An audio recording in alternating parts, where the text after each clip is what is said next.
The year is 784. All the gods of destruction, gods of creation, and angels are summoned to the meeting in the Grand Zenos Palace. The Zenos are apparently very excited and anxious, which causes curiosity in the gods. Once all the deities are present, Daishinkan thanks all of them for their presence. Beerus, very curious, asks the high priest for the reason for them sudden meeting. Daishinkan explains, "Since the last tournament of power, all the gods have been very impressed by the incredible power of the Super Dragon Balls." And then a question started to be asked. Why do the Super Dragon Balls need to be in Universe 6 and 7? Why are only the gods of these universes privileged to have such powerful relics on their territory? This situation caused many doubts, protested, and complaints among all the gods. Beerus, very angry, says, addressing the other gods, "I knew this would happen. You are all envious." But Quintella immediately replies, "Of course, an idiot god that neither you can nor deserves to have these precious relics in your universe, and neither does Champa. There are gods far more qualified than you to take care of the orbs." Champa joins in the discussion and says, "And you think you're worthy of something, Quintella? Your universe isn't doing too well either.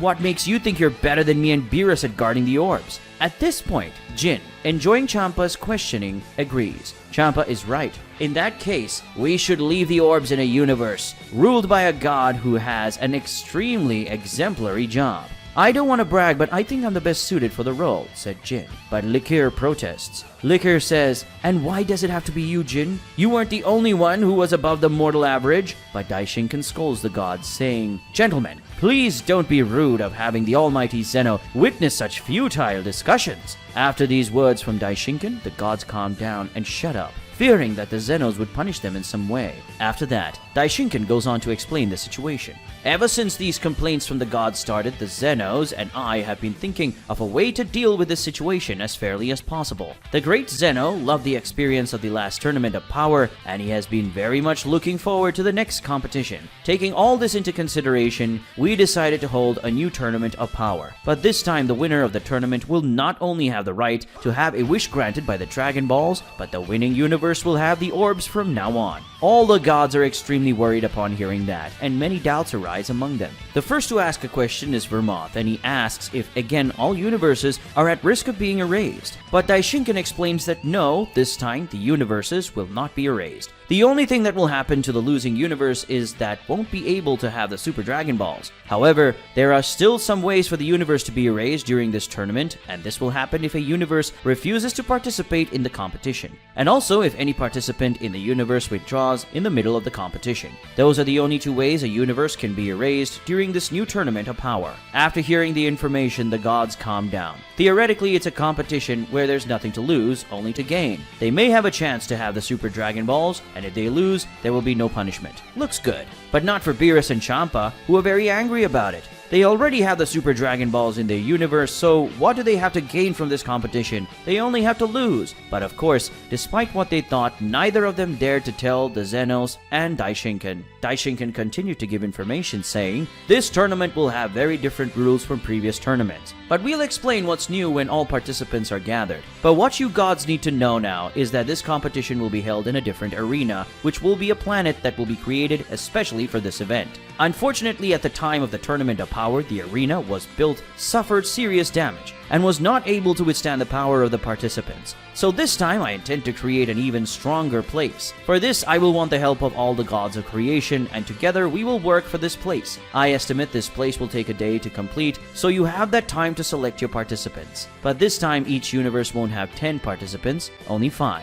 Well, that's the information needed now. The rest of the news will be said before the tournament starts. With the exception of the Supreme Kais, you are all dismissed." Daishinkan makes a movement with his arms, and then all the gods of destruction and angels disappear from that place. Now at Universe 7's Planet of Destruction, the planet is shaking, and several waves of impacts are seen flying across the sky. Goku, Vegeta, and Broly are in the middle of a fight, a triple fight. The three Saiyans fly quickly through the sky, engaging a sequence of blows. Vegeta lands an attack on Goku, but then Broly lands an attack on Vegeta, and then Broly himself is hit by Goku's attack. After landing an attack on Broly, Goku launches a Kamehameha at the bigger Saiyan who is hit and carried by the energy wave until it hits a mountain on the planet, and soon after a large explosion occurs. Vegeta takes this opportunity to charge Goku with lots of attacks. Goku is cornered by Vegeta's attacks and takes many hits. Vegeta finishes the sequence of attacks by touching his hands to Goku's abdomen and blasting an energy attack at the rival, launching Goku towards the ground. Broly flies towards Vegeta and they fight.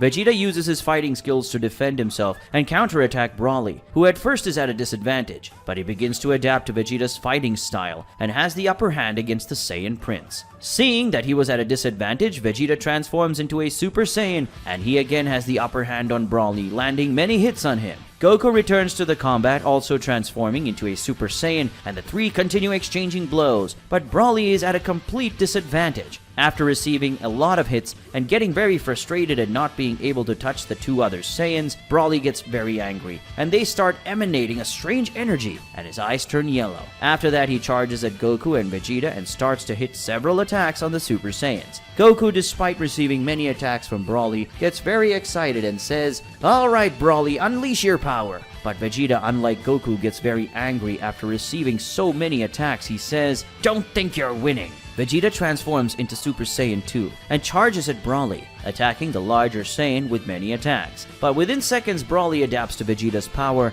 and again manages to defend himself and counterattack the Prince, who is thrown far away by a powerful attack from Broly. Goku, extremely excited about Broly's power, says, "Let's see how you handle the next level." Goku concentrates his power and then the entire planet starts to shape as his hair starts to grow. It's Super Saiyan 3! After transforming, Goku restarts the fight with Broly, and just like with Super Saiyan 2 Vegeta, Broly starts out at a disadvantage, but he quickly increases his power according to Goku's level, and the two fight at the same level until Vegeta transforms into a Super Saiyan God, yells at them as he prepares his energy attack. Vegeta says, "Don't ignore me, you worms!" Vegeta launches an attack at the two, surprising them both. A massive explosion ensues, and Goku and Broly fall from the sky towards the ground. Vegeta, taking this chance, flies towards Broly and lands many blows on him, finishing with an attack that sends him flying far away. And after that, he goes towards Goku and pushes the rival with many attacks, and ends the sequence of blows, throwing Goku to the ground.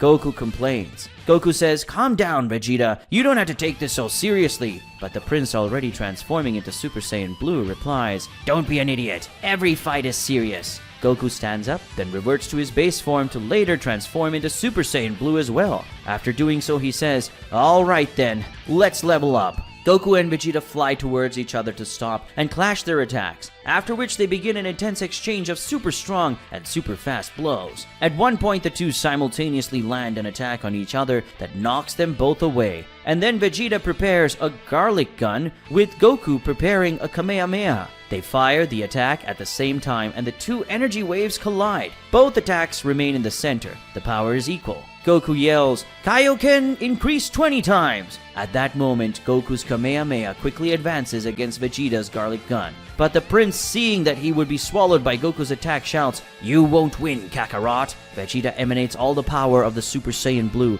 switching to the Super Saiyan Blue evolution, and at that moment he knocks the energy away from Goku, and both attacks are equal again. But Vegeta yells, "I'm not done yet!" And the Prince of Saiyans emanates energy again, and this time the blue aura of the Super Saiyan gives way to purple energy. It's Ultra Ego. At that moment, Vegeta's energy wave grows even bigger and goes towards Goku, who immediately activates Ultra Instinct, which again equalizes the energies. After doing so, Goku yells, "Let's find out who's the most powerful, Vegeta." The rival agrees. "Come on, Kakarot!" The two energy waves explode, causing a massive wave of impact and destruction on the planet. But neither is affected by all the exploding power, and they both rush towards each other to clash their attacks. However, they stop when they see a large pillar of energy rising on the horizon, along with a scream that echoes across the planet. It's Broly, who has turned into a Super Saiyan. The legendary warrior comes flying out of his green-colored energy, and then he flies towards Goku and Vegeta. But before reaching the two opponents, Broly stops, and then he goes back to base form, which leaves Goku and Vegeta confused. The three stop the fight. Goku and Vegeta also return to base form. Goku tells Broly that he should keep the transformation, as he won't be able to fight at the same level as they are in base form. But Broly refuses, and he remembers that when he transformed he caused great destruction on Earth, and doesn't want to repeat that. But Vegeta says that the reason he is training is precisely to control his own powers, so he should take the risk. but they are interrupted when Beerus and Whis return to the planet, and Beerus calls them in for an urgent conversation. After a few minutes, Beerus and Whis explain everything to the three Saiyans. Goku is very excited about the news, but Vegeta and Broly, not so much. Vegeta likes the idea of fighting powerful opponents, but he didn't like Zeno and Daishinkan's attitude of erasing the losing universes that time. Okay, the rules will be different now, but even so, he doesn't trust those guys at all. Broly is different. He really doesn't like the idea of having to enter a weird competition to fight a bunch of weird people. But Beerus says that despite their wishes, they need to participate, since if they don't have the required number of participants, Daishinkan and Zeno can understand that Universe 7 is refusing to participate, and then it will be erased. Goku says it will be fun. It'll be great to fight without the responsibility of having the entire universe erased in case he loses. They will literally be able to fight while having a fun. Beerus asks Goku who's going to be the other participants who will compete in the team. Goku thinks for a while,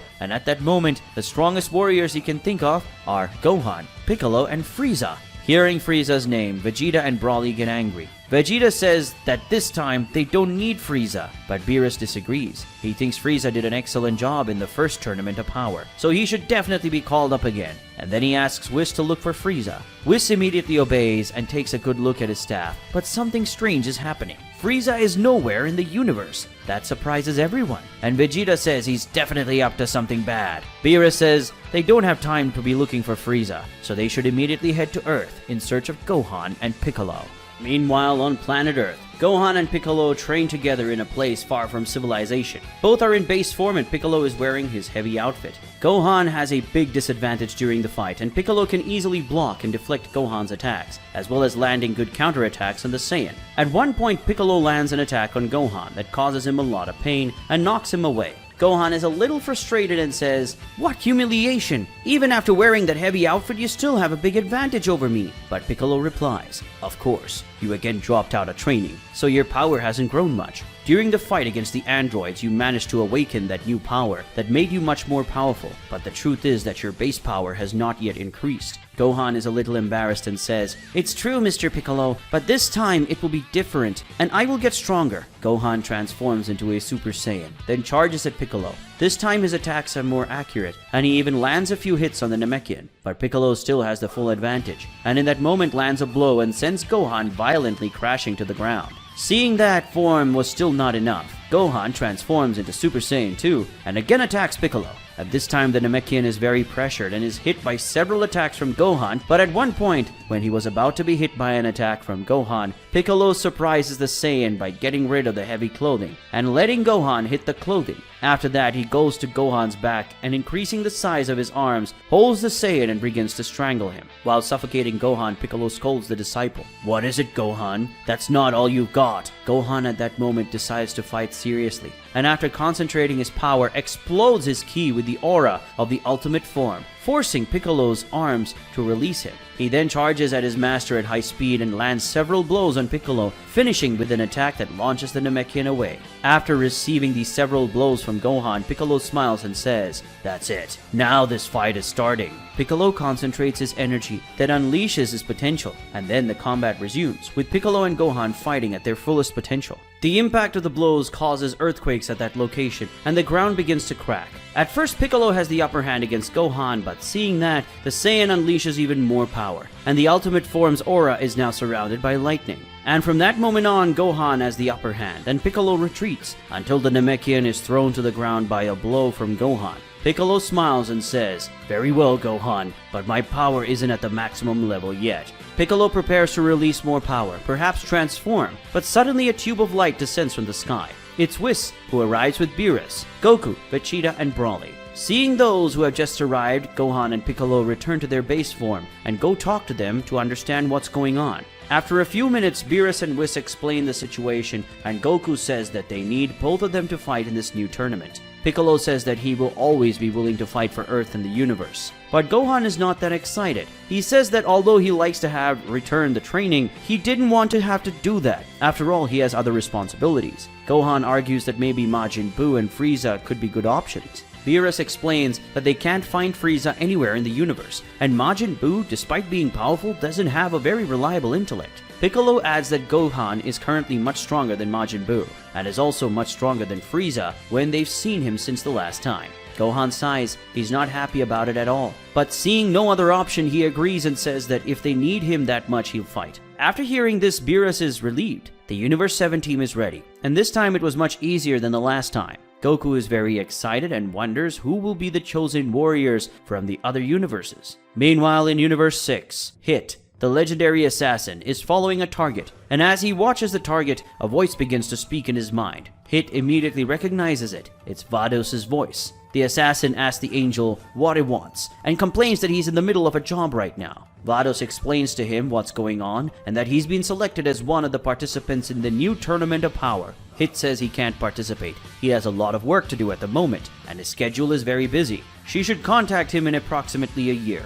But Vados insists that the universe needs him, and Champa will pay 10 times the pay for all these jobs combined. Faced with this proposal, Hit is very tempted, and says that everything is fine. He can postpone the other jobs for a day. After the assassin's answer, Vados thanks him and asks him to find her as soon as possible. Ending the conversation with the angel, Hit stops time for a moment and then delivers a killing blow to the target. The target drops dead, and no one around knows why. On planet Sadala, a fight takes place in the mountains. Kale is on the ground watching those who fight, and meanwhile Kaba and Caulifla, transformed into Super Saiyan 2, cross the sky clashing several blows. Both seem to be on the same power level, but Caulifla seems to take the fight more seriously and puts pressure on Kaba. The Saiyan's elite warrior says, "Kaba, Miss Caulifla, I think you're taking this too seriously, it's just training." Caulifla replies, "You idiot, how can you be so calm? It's been years since the Tournament of Power, and we still haven't reached Super Saiyan 3. Goku and Vegeta will laugh at us." After hearing this, Kaba becomes more reflective and then agrees. Kaba says, "You're right. I promised Master Vegeta that I would get stronger. It would be shame if he saw me at this level. Miss Caulifla, let's fight with all our might." But suddenly they stop when they see someone arrive at the scene. It's Champa and Vados. Champa, with a smile on his face, says, "It's good to know you're training because we're going to need it." Meanwhile, in Universe 11, Toppo, Dispo, and General Carceral are on one of the planets in the universe, and around them there are many fallen soldiers. Clearly a very intense battle took place there. Dispo complains, "Damn, this war was very intense. Even we took many hours to get it over with." General Carceral adds, "I expected that this planet was being used as a battleground for a war that involves two empires that dominates dozens of planets. That is, warriors from dozens of planets were accumulated here to battle. Of course, those who suffered the most are the poor inhabitants of this planet, which have nothing to do with this war, but suffer from foreigners fighting here. But now that we've dealt with the main armies that were fighting here, these warring empires won't be able to fight again anytime soon. And now our next step is to try to convince them to negotiate peace. Anyway, at least the people of this planet will have some peace for now." Toppo, very proud, says, "The Pride Trooper never rests. Let's continue to bring peace and justice to the entire universe." When Toppo says this, they get very excited and do an awkward dance typical of this group. But they all are interrupted when they all receive a telepathic call from Margarita, the angel of Universe 11. Margarita explains the whole situation to them and says that 5 Pride Troopers need to be chosen immediately to participate in a new Tournament of Power. She asks Toppo to select the members who will participate, but obviously he and Jiren need to be in the competition. Toppo agrees but warns that Jiren hasn't shown up for work for a while. He is recluse in some part of the universe that no one else knows where he is. Margarita says that she and Vermont will deal with Jiren. Meanwhile, he selects the other 3 participants. On a completely isolated planet, far from any part of the universe, is Jiren, the most powerful warrior in Universe 11. He's in a meditation position, and he emanates a red aura from his body. Even with his ki controlled, Jiren makes that entire planet shake with the concentration of his power. But he opens his eyes when he notices something, and then looks back, and he sees that Vermont and Marcasita have just arrived on the planet. Vermont greets Jiren. It's been a long time since they last saw each other. He asks what Jiren's been up to. The warrior replies that he's been looking for ways to increase his power, as he discovered some weaknesses during the Tournament of Power. But he can't train in ordinary places, as he raises his ki too much, things can get destroyed. Taking a good look at Jiren, Vermont realizes that he has indeed increases his power, and that's a good thing, because he needs Jiren's power again. and then he explains the whole situation. Jiren says he won't participate this time as he doesn't care where the Super Dragon Balls are. Last time he fought to protect the universe, but now the reason is too futile. Vermont asks Jiren if he still doesn't want to have a wish granted by the Super Dragon Balls. He says no, his thoughts have changed since the last tournament. That is, there's no reason for him to participate this time. But Vermont reminds Jiren that Goku will likely be in the competition, and that the Saiyan loves to fight. If Jiren doesn't go, Goku might think he's a coward and that he's embarrassed by the defeat he suffered the last time. Hearing this, Jiren gets very angry. He's not a coward, and he would never shy away from a fight over such a reason. But Vermont replies that Goku and the others might not think so. Imagine the shame that would be. Jiren, the one who is known as the most powerful mortal who surpasses the might of a god of destruction, and the most powerful and proud warrior in Universe 11, running away from a fight because he lost last time. Jiren is very uncomfortable with that, and worries about his reputation. He accepts to participate, but that's not all. In fact, he really wants to test his new level of power, as well as find out how strong Goku has become.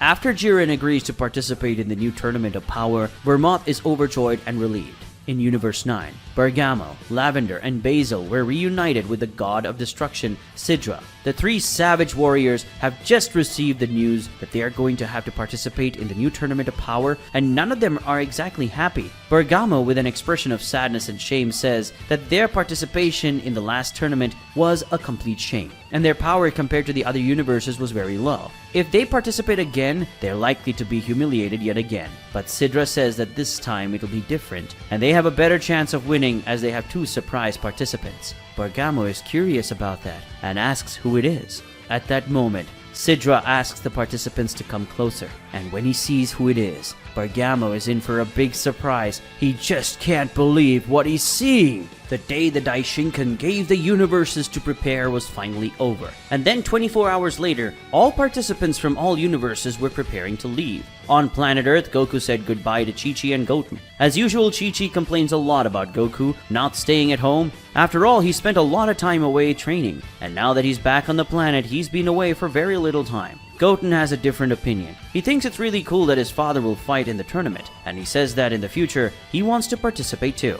At Capsule Corporation, Vegeta also says goodbye to his family. He tells Bulma that he will be coming home soon, orders Trunks to protect his mother and sister, and also says goodbye to Bra, who is now a very grumpy child. Gohan also says goodbye to his family. Videl, worried, tells him to be careful in the tournament and not to try too hard, but Gohan tells her to stay calm. This tournament will be much less tense than the last one, and now for the losers who won't have their universes erased, and that means everyone will fight in a more friendly spirit. After saying these things to Videl, he says goodbye to Pan and tells her to try hard at school. But Pan says he also wants to say goodbye to Mr. Piccolo, and asks to go see him too. Gohan smiles and agrees. In another location on the planet is Piccolo's house. The Namekian observes the arsenal of teddy bears in his house and looks at those toys. He smiles, and when Piccolo leaves the house, he sees Gohan, Videl, and Pan. Pan runs to hug the Namekian warrior, who returns the emotional hug. Pan asks Piccolo to promise that he will be careful and that he will also take care of her father. Piccolo agrees but tells her to promise to train hard,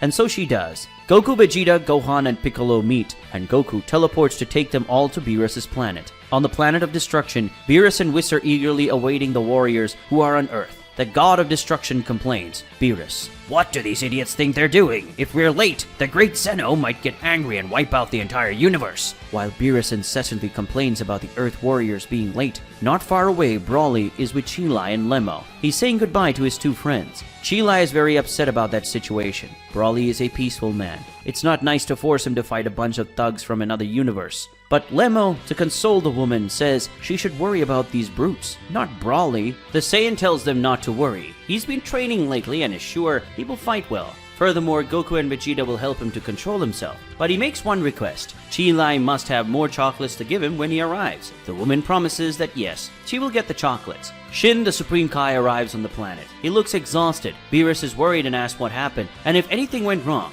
The god of creation says no, he's just too tired. It was really a lot of work to create this new arena. Beerus is curious and asks what this arena is like, and also asks if Shin already knows what these new rules the Daishinkan mentioned will be. But Shin says that he cannot reveal anything, but assures that the new rules are very problematic, and that for the warriors they will even be catastrophic. Beerus is very worried and wonders what the rules are. At that moment, Goku, Vegeta, Gohan, and Piccolo arrive on the planet. Beerus scolds them, saying they're late. and then he calls Brawly. They must leave immediately. Brawly goes to them with Chilai and Limo and asks Shin to leave them on Earth because there Chilai can get him more chocolate. Shin says that they can go there. After all, it will take less than 10 seconds. After leaving Chilai and Limo on planet Earth, Shin took them all to the planet built solely for the new Tournament of Power, Planet Arena, a planet created in the world of Void. This planet is extremely colossal, with a size that would easily surpass 100 large planets. Everyone is amazed to see that planet, and even Beerus says that in so many years of life, he has never seen such a huge planet. Shin, still with a tired expression, says that all 12 Supreme Kais worked tirelessly to build it, and he had the help of the High Priest all along. It took a lot of work, but it was worth it. All the creation gods used their maximum power to make all the matter on that planet as resistant as possible, and even the High Priest collaborated in this. Everything on this planet was at least twice the size of Kachin Kachin, the material used to build the arena of Tournament of Power. And not only that, the planet is also very big. So even if they destroy the scenery, there are plenty of places for them to be destroyed. Seeing the grandeur of the place, Goku gets even more excited to fight. They go to the center of the planet where there is a place where all the gods, angels, and mortals are gathered to talk about the rules of the new tournament. When they arrive at this place, they find that they were the last to arrive, and everyone looks at them, which makes them very uncomfortable. Goku and the other participants on his team take a good look at all the mortals that will participate in the tournament. Basically, everyone is familiar that he has seen in the last tournament. But in Universe 9, something strange was happening. A participant who was not on this universe's team before was now. And seeing this participant, everyone in Universe 7 is in shock. Everyone yells at the same time, "Frieza?" Yes, the Emperor of Universe 7 is now joining the Universe 9 team. Beerus, seeing Frieza, says, "Frieza, you bastard! This is why Whis couldn't find you in our universe. What do you think you're doing?" Frieza, with a fake smile on his face, replies, "Isn't it obvious? I decided to change universes, but I didn't come alone."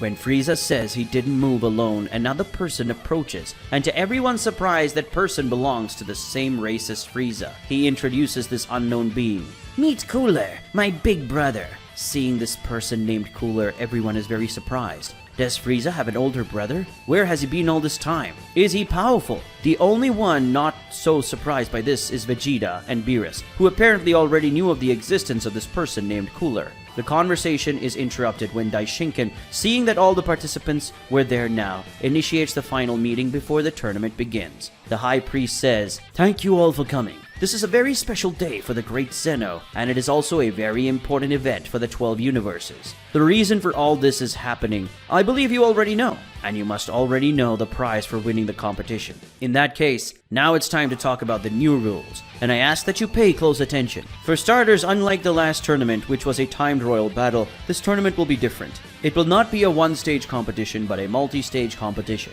At this point, Goku is already very surprised, and asks what the Daishinkan means by multi-stage competition. The High Priest explains that Zeno loved the last Tournament of Power, but back then, he thought that the tournament could have more variety.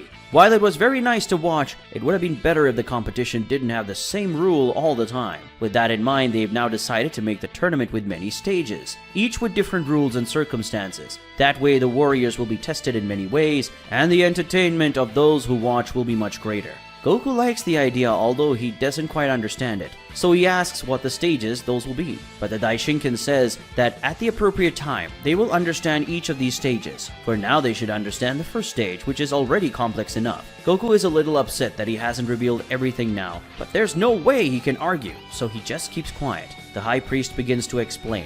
Daishinkan says, "The first stage of this tournament will be a quest for the Dragon Balls. It will be as follows. All of you will receive a Dragon Ball and be transported to some region of this immense planet, and then each of you must return to the center of the planet with 2 orbs. 40 participants will participate in this first stage of the tournament, each with an orb in hand, but in the end only 20 of you will manage to have 2 orbs and will be classified." Goku spoke. "I get it. All we need to do is beat someone, take that person's Dragon Ball, protect our own orb, and bring it to the center of the planet, right? It sounds pretty simple to me." When Goku says that, the Daishinkan smiles and says, "Well then, allow me to make it difficult. What if I told you that the universe teams will be structured in pairs?" This leaves everyone in the place very surprised. Goku asks what the High Priest means by that. The Daishinkan explains that, in fact, the teams that will participate in the first stage of the tournament will not be composed of 5 members, but 10. But this time, the 10 members that will compose of the teams will be participants of 2 universes. In short, each team will be formed by representatives from 2 different universes. Daishinkan also explains that the universes that were paired up are going to be the twin universes. This means that Universe 2 will be a duo of Universe 11, Universe 3 will be a duo of Universe 10, and so on. With this revelation, everyone's opinions are divided. Some like the idea and some don't. Goku definitely likes the idea, and he says to Vegeta, "Hey Vegeta, that means Hit and the other Saiyans are going to be our friends this time." Vegeta from a distance exchanges glances with Kaba. The Universe 6 Saiyan smiles, while the Universe 7 Saiyan keeps his usual grumpy expression. Goku looks at Hit and smiles, but the assassin, like Vegeta, remains serious. Beerus and Champa also exchange glances, but the two quickly look away. Daishinkan begins listing the teams. Daishinkan says, 8 universes will participate in this first phase, and the twin universes will form teams. This means that we will have 4 teams. They are Team 1, Universe 2 and 11, Team 2, Universe 3 and 10, Team 3, Universes 4 and 9, and Team 4, Universes 6 and 7. After that, Daishinkan points his hand up, and then a Dragon Ball appears in front of each participant. They all take the orbs. The High Priest says, "These are decorative orbs, created by myself. These artifacts do not have magical powers, they are just being used as symbols. As I have already explained, each of you will start the competition with an orb,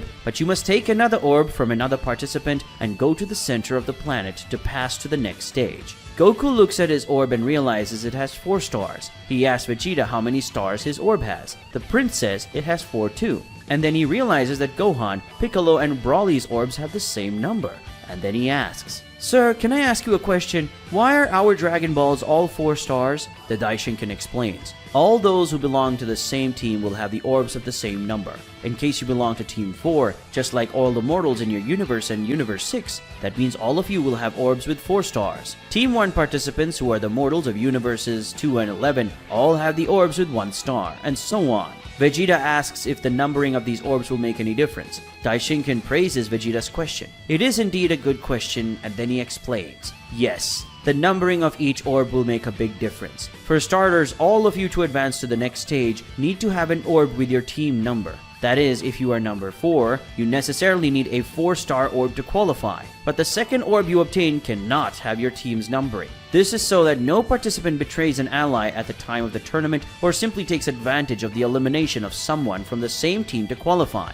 That means, to pass, you will need an orb with the number of your team and an orb with the number of another team." Goku starts getting confused. "Now it's starting to get complicated. I don't understand at all," said Goku. But the Daishinkan says that it might be complicated at first, but once he starts, he'll understand quickly. Taking a good look at everyone in that location, Beerus has one question. "High Priest, if I ask a question, I'm not seeing the participants from Universes 1, 5, 8, and 12 here." The Daishinkan explains. "Excellent question, Mr. Beerus. Well, as these 4 universes stand out in comparison to the others, always remaining above average, we decided to give the gods of this universe some advantages over the other universes. Basically, Universe 1, 5, 8, and 12 are already classified for the second stage without having to go through the first stage. Also, these 4 universes gain the advantage of having as participants not mortals, these, the gods of destruction themselves. That is, Iwan, Arak, Likir, and Jin will represent their own universes in the second stage of the tournament." Upon hearing that information, all the gods and mortals present are completely shocked and desperate. Will the gods of destruction themselves fight mortals? This is absurd. But who would dare say that to the Daishinkan and the Zenos? Nobody. After clarifying all these things, the Daishinkan says, "Now that the rules are explained, let's get started." The Daishinkan raises his hand, and suddenly all the mortals disappear from the place and are scattered across the immense planet. Team 4, made up of the participants from Universe 6 and 7, the teams are sent to a forest. At this point, they can finally talk about what's going on. Goku, still a little confused, says, "I still don't understand all this very well. Everything was explained very quickly." But Vegeta scolds his rival. "Shut up, Kakarot. Nobody has time to explain things to you." Piccolo agrees. Piccolo says, "Vegeta is right. What we have to do now is think about our strategy to win." But Vegeta disagrees. "Strategy? I don't have time for these things. I'll do things my own way. You do what you want." Vegeta flies away. Kaba, worried, says, "Wait, Master Vegeta, we shouldn't be walking around alone." Kaba goes after Vegeta. Hit says, "I also have my stuff to do. See you later." Hit goes away, and Goku yells for him. "Hey, Hit, wait, let's fight a little." Goku goes after the assassin. After that, Piccolo sighs and says, "Damn, these guys are hard-headed. They always act before they think." Caulifla impatiently says, "I agree with them. This strategizing thing is very boring. Kale, let's go find someone to beat up." But when Caulifla looks at Kale, she sees that her friend and Brawly are staring at each other. They both look at each other in a way that seems to be hypnotized. Everyone is embarrassed seeing that scene. Caulifla, confused, asks, what's going on with them?" Gohan also watches awkwardly, theorizing, "Well, I think they're two sides of the same coin, so it should be normal for them to be curious about each other." Piccolo, also embarrassed, says, "I understand, but it's weird." Caulifla, without patience, goes to them, takes them both by the arm and says, "I don't know what the hell is going on here, but if you guys want to be together, then let's go together." Caulifla flies away, carrying Brawly and Kale by the arms. Gohan, worried, asks, "Mr. Piccolo, should we let Brawly go alone with them? He could get out of control, and that girl named Kale is also not very reliable when it comes to controlling her own instincts." Piccolo replies, "Well, that Caulifla girl knows how to handle Kale. As for Brawly, the only one who understands him well are Goku and Vegeta, and they're not here anymore. I don't think we're any better than Caulifla to help him. Guess we'll have to rely on luck for this one." Piccolo looks around and sees that only he, Gohan, and Frost are left. Addressing Frost, the Namekian says, "Aren't you going to go around like crazy too?" Frost replies, "No, I think I'll take a smarter approach this time." Piccolo smiles and then says with a tone of irony, "Who would have thought you, the one I like least in the group, would be the one who would listen to what I say?" Frost, with the same tone of irony, says, "Don't tell me you're hurt from that fight. It's been a long time." Piccolo replies, "No, I'm not the type of person to hold a grudge for that sort of thing. Now let's move forward towards the center of the planet. We'll likely encounter enemies on the way, and then we'll get the necessary orbs to advance. Enemies will likely attack as a group, so we need to protect each other. Are you in agreement?" Gohan and Frost agree, and then they move forward. Some time passes, and then several explosions happen all over the planet. The participants finally meet, and the battle finally started. Hit is flying through a mountainous region when he looks back and sees that Goku is following him. The assassin from Universe 6 says, "I'd rather be alone." Goku asks him, "Hey Hit, could you fight me? Just a little. I've gotten a lot stronger and would like to measure our power now." "Did you get stronger too? Please say yes." Hit refuses, saying, "Don't be an idiot. We're on the same team. It would be really stupid to spend all our energy fighting each other right now." Goku gets very upset with that answer and says, "Damn, too bad. I really wanted to fight you." But Goku has another idea, and excitedly he says, "Jiren is from another team, so I can look for him." But they stop talking when they notice something.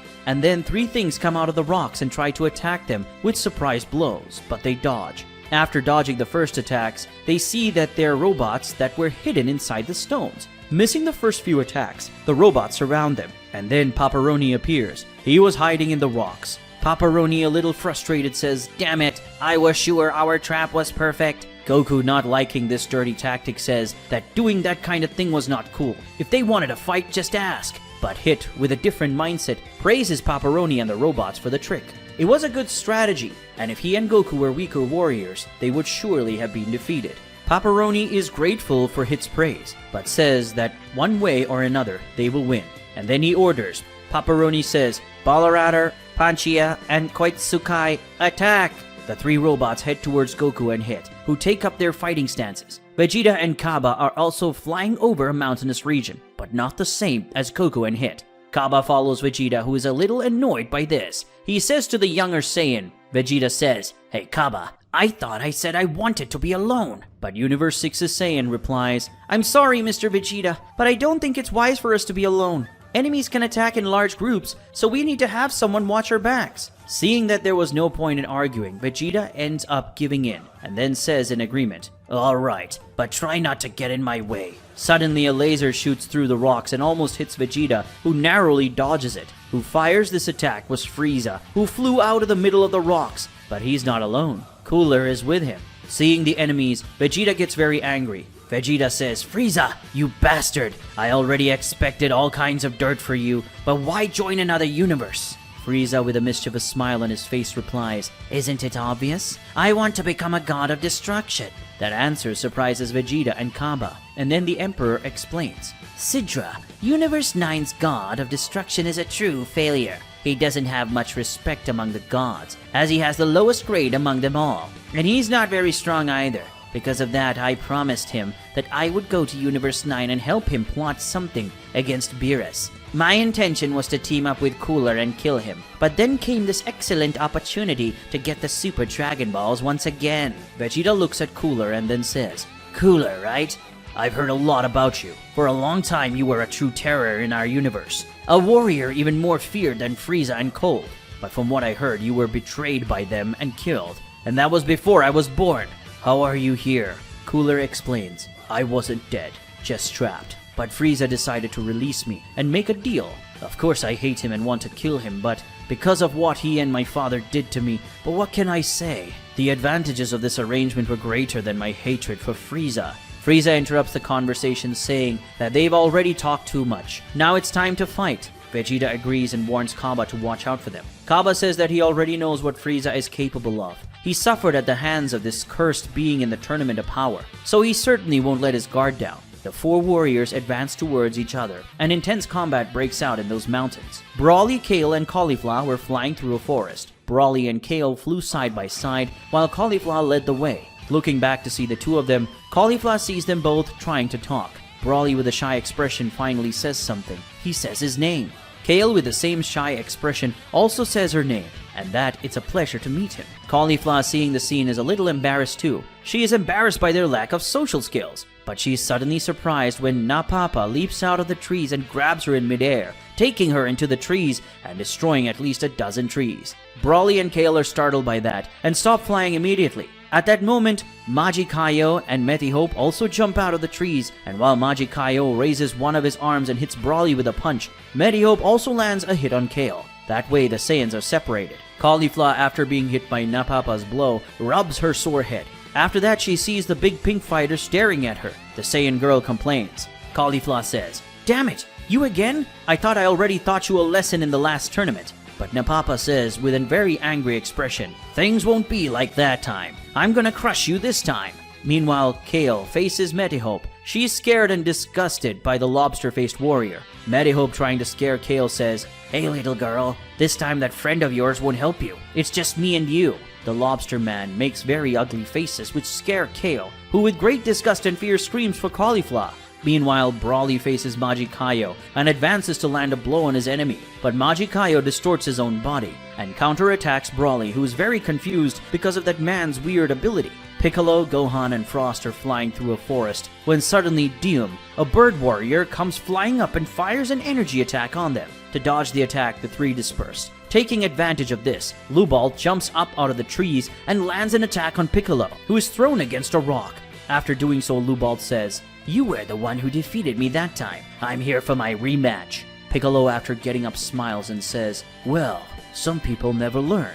Gohan yells for Piccolo and thinks about going to help him, but suddenly twisted images of someone appear before him, and Gohan is hit by an attack. Seeing who it is, Gohan recognizes his opponent. It's Obni, a warrior he faced during the Tournament of Power. Seeing this man, Gohan smiles and says, It's a pleasure to see him again. Obni smiles too and says he enjoyed fighting him that time and would love to have his rematch. The two fly towards each other to start the fight. Frost, seeing that Gohan and Piccolo were already fighting, turns to Dium. Frost says, Well, it seems I have no choice but to face the weakest, but at least I won't have so much trouble. Upon hearing these words from the Universe 6 warrior, Dium gets very angry and says he will make him pay for those words. In the mountains, an intense battle takes place between Goku and Hit against the three powerful machines of Universe 3. Panchia, Bolitator, and Koitsukai attack the two warriors with all their might. But despite that, Goku and Hit are dealing very well against these three robots. Goku is fighting in Super Saiyan, and Hit clearly isn't using that much power either. In a few moments of fighting, the three robots are already seriously damaged. Seeing this, Goku suggests that they hand over the Dragon Balls and flee to continue fighting at another time. Continuing this fight now makes no sense, but Pepperoni says that this is not all the power of his creations, and so the three robots start a process of fusion, and then Bolerator, Panchia, and Koitsukai become the super robot, Koichia Raider. Goku is very surprised. He had forgotten that they could do that, but then he smiles and says that at least the fight will be more fun that way. But Hit thinks differently. For him, it's all a waste of time. Koichia Raider lunges for the attack and tries to land super strong blows on the Universe 7 and 6 fighters, and also fires a lot of energy attacks at them. Because of the robot's strength, Goku and Hit avoid an exchange of direct hits, but circle the robot, landing many physical attacks and energy attacks, which stun the creature, until the two finally team up and fire 2 energy attacks at the robot, which also fires an energy attack at them. The energy waves collide, and for a while the attacks are a draw. But Goku increases his power to Super Saiyan 2, while Hit also increases his energy, and thus the two together defeat Koichia Raider's energy, who is swallowed by their attacks and is torn apart. Pepperoni, seeing the triple robot fusion being destroyed like that, screams in despair. Hit goes to his back, and while pointing his hand at him, threatens him, ordering him to hand over the orbs. Each of them had an orb, which means that they had 4. With that, almost half of the team 4 members could advance to the next stage. But then Pepperoni yells that Universe 3 shouldn't be underestimated, and at the moment he makes a gesture that makes Koichia Raider's parts go to him, and so a new fusion begins. Aniraza is born. Goku remembers the trouble this creature caused in the Tournament of Power, and tells Hit that he must be prepared. In another mountainous region, Vegeta and Kaba face Frieza and Cooler. Vegeta fights Golden Frieza in close Saiyan Blue, and they both have a very close fight. Meanwhile, Kaba faces Cooler in Super Saiyan, and the two also have a fierce fight. But even though their power level isn't that different, Cooler seems to have a bit of an advantage, and lands more attacks on Kaba. Frieza's older brother says, "You're a very powerful boy, but you're young and you don't seem to have as much combat experience as I do. This leaves you at a disadvantage." Cooler lands many attacks on Kaba, who after receiving so many hits, decides to transform into Super Saiyan 2, surprising his opponent. And after transforming, Kaba has a lot of advantage and lands a lot of attacks on Cooler, and then he says, "With that difference of power, your experience will not help." But Cooler is very angry by receiving so many blows and says, "You brat, don't think that's all the power of the great Cooler." After saying that, Cooler starts his transformation, and now he has a much wilder and more imposing appearance. The transformation surprises both Kaba and Vegeta. Cooler charges at Kaba, and this time, he fights at the same level as Sadala's Saiyan. While fighting Frieza, Vegeta is distracted by seeing the transformation and receives an attack from Frieza for it. The villain scolds Vegeta, saying that if he pays attention to anything else, he would end up dying. Vegeta asks what that transformation is that Cooler has, and Frieza explains that Cooler, in addition to all the power he had in the base form, had a transformation that increases his power even more. Basically, this form of Cooler is an evolution of their race's base power, just like the Golden form, but it's obviously far from having the power of the Golden form, since Cooler didn't train to get this transformation. This form appeared with the natural evolution of his power. After Frieza explains this, Vegeta deduces that if Cooler was powerful enough to have an extra transformation, that means he's naturally much more powerful than Frieza. Frieza confirms, Cooler is indeed more powerful than he naturally is, and this was the reason he and Cold betrayed Cooler in the past. Obviously now Cooler is still not as strong as he is, as Frieza has evolved a lot with great battles and training. But his older brother has an equally fast evolution ability, and if he goes through the same trainings as Frieza, he will become much more powerful than he is. Vegeta asks if that doesn't worry Frieza. He doesn't seem like the kind of person who would tolerate having someone more powerful around, especially an enemy from the past who wants revenge. Frieza says this is obviously a concern, but for now he has everything under control and will use Cooler for now. But Vegeta says that Frieza's ambition ends now, and he's going to put an end to it. After the Prince of the Saiyans says this, the two fight even more intensely. Meanwhile, Broly, Caulifla, and Kale was fighting against Metihope, Napapa, and Majikayo. Broly tried to land many attacks on Majikayo, but he distorts his body in a way that confuses the Saiyan, and counters Broly with many attacks. In one moment, Majikayo distorts his own body to hold Broly's body, and also to suffocate him. Meanwhile, Metihope attacks Kale, who is scared of the ugly creature next to her. She attacks Metihope in the face, but just like he did in the Tournament of Power, he holds the warrior's hand. But this time, unlike what happened when they fought in the Tournament of Power, Kale is not only scared, but she starts to get very angry with him. And then, for him to release her, she transforms into a Super Saiyan, fending off the Universe 10 warrior while emanating a powerful aura of ki. Metihope, after being pushed away by Kale, returns very angry to punch the Saiyan. But suddenly, all of Kale's muscles grow, and when he lands a punch on her, she doesn't even move, scaring the Lobster warrior greatly. seeing Kale's terrifying expression with completely white eyes and an expression of madness. Medihope is extremely scared and then, in a surprising act, begins begging for his life. He takes the Dragon Ball he has, leaves it at Kale's feet and just runs away. After the warrior leaves, Kale laughs. Actually, she was just pretending she was crazy to scare the opponent. Meanwhile, Cauliflower was fighting Napapa. She used Super Saiyan against him and has the full advantage in the fight. Cauliflower lands many attacks on the Pink Man, and while humiliating him with her blow, she says, "You're a disgrace. Your power hasn't grown at all since the Tournament of Power. Back then I had a lot more trouble beating you." Napapa, very angry, yells at her not to underestimate him, and then tries to grab her, but Cauliflower doesn't even move, which causes the man to despair. Then she says, "How about I defeat you using the same move I used before?" After saying that, Cauliflower lifts Napapa off the ground and then uses a blow that sends him headfirst into the ground, knocking the Pigman out. Broly was being strangled by Majikayo, who made fun of the Saiyan.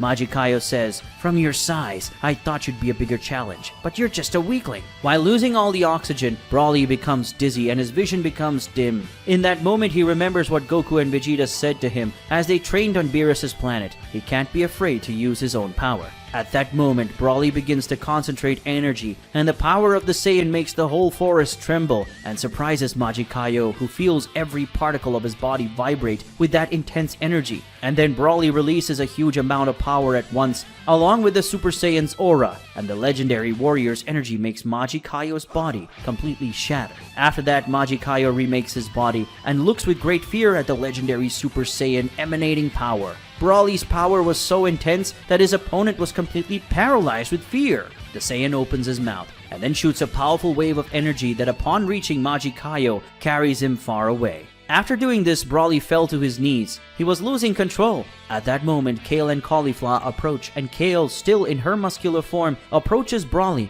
and touching the man's shoulder tells him that she knows how it feels, that hatred and fury seem to have the control, but if he thinks about what brings him comfort, joy, and happiness, he will be able to regain consciousness. And upon hearing this, images of Lemo and Chilai come to Broly's mind. And at the moment, the rage-ridden Saiyan seems to regain consciousness and then returns to his base form. As soon as Broly does this, Kale and Cauliflower praise him, and the man thanks the girl who helped him. Piccolo and Lubalt exchange physical blows. Lubalt has the upper hand in exchanging punches, but Piccolo uses his other martial arts skills to counter his opponent. As the two exchange blows, Lubalt comments that Piccolo seems to have improved his martial arts skills. Piccolo also praises his opponent, saying that Lubalt has clearly trained too, but he won't win this fight. Piccolo steps away from Lubalt and fires several key balls at him, surrounding the opponent with dozens of key balls, and after doing so, he launches them all at once, causing a huge explosion. But this time, this technique didn't work.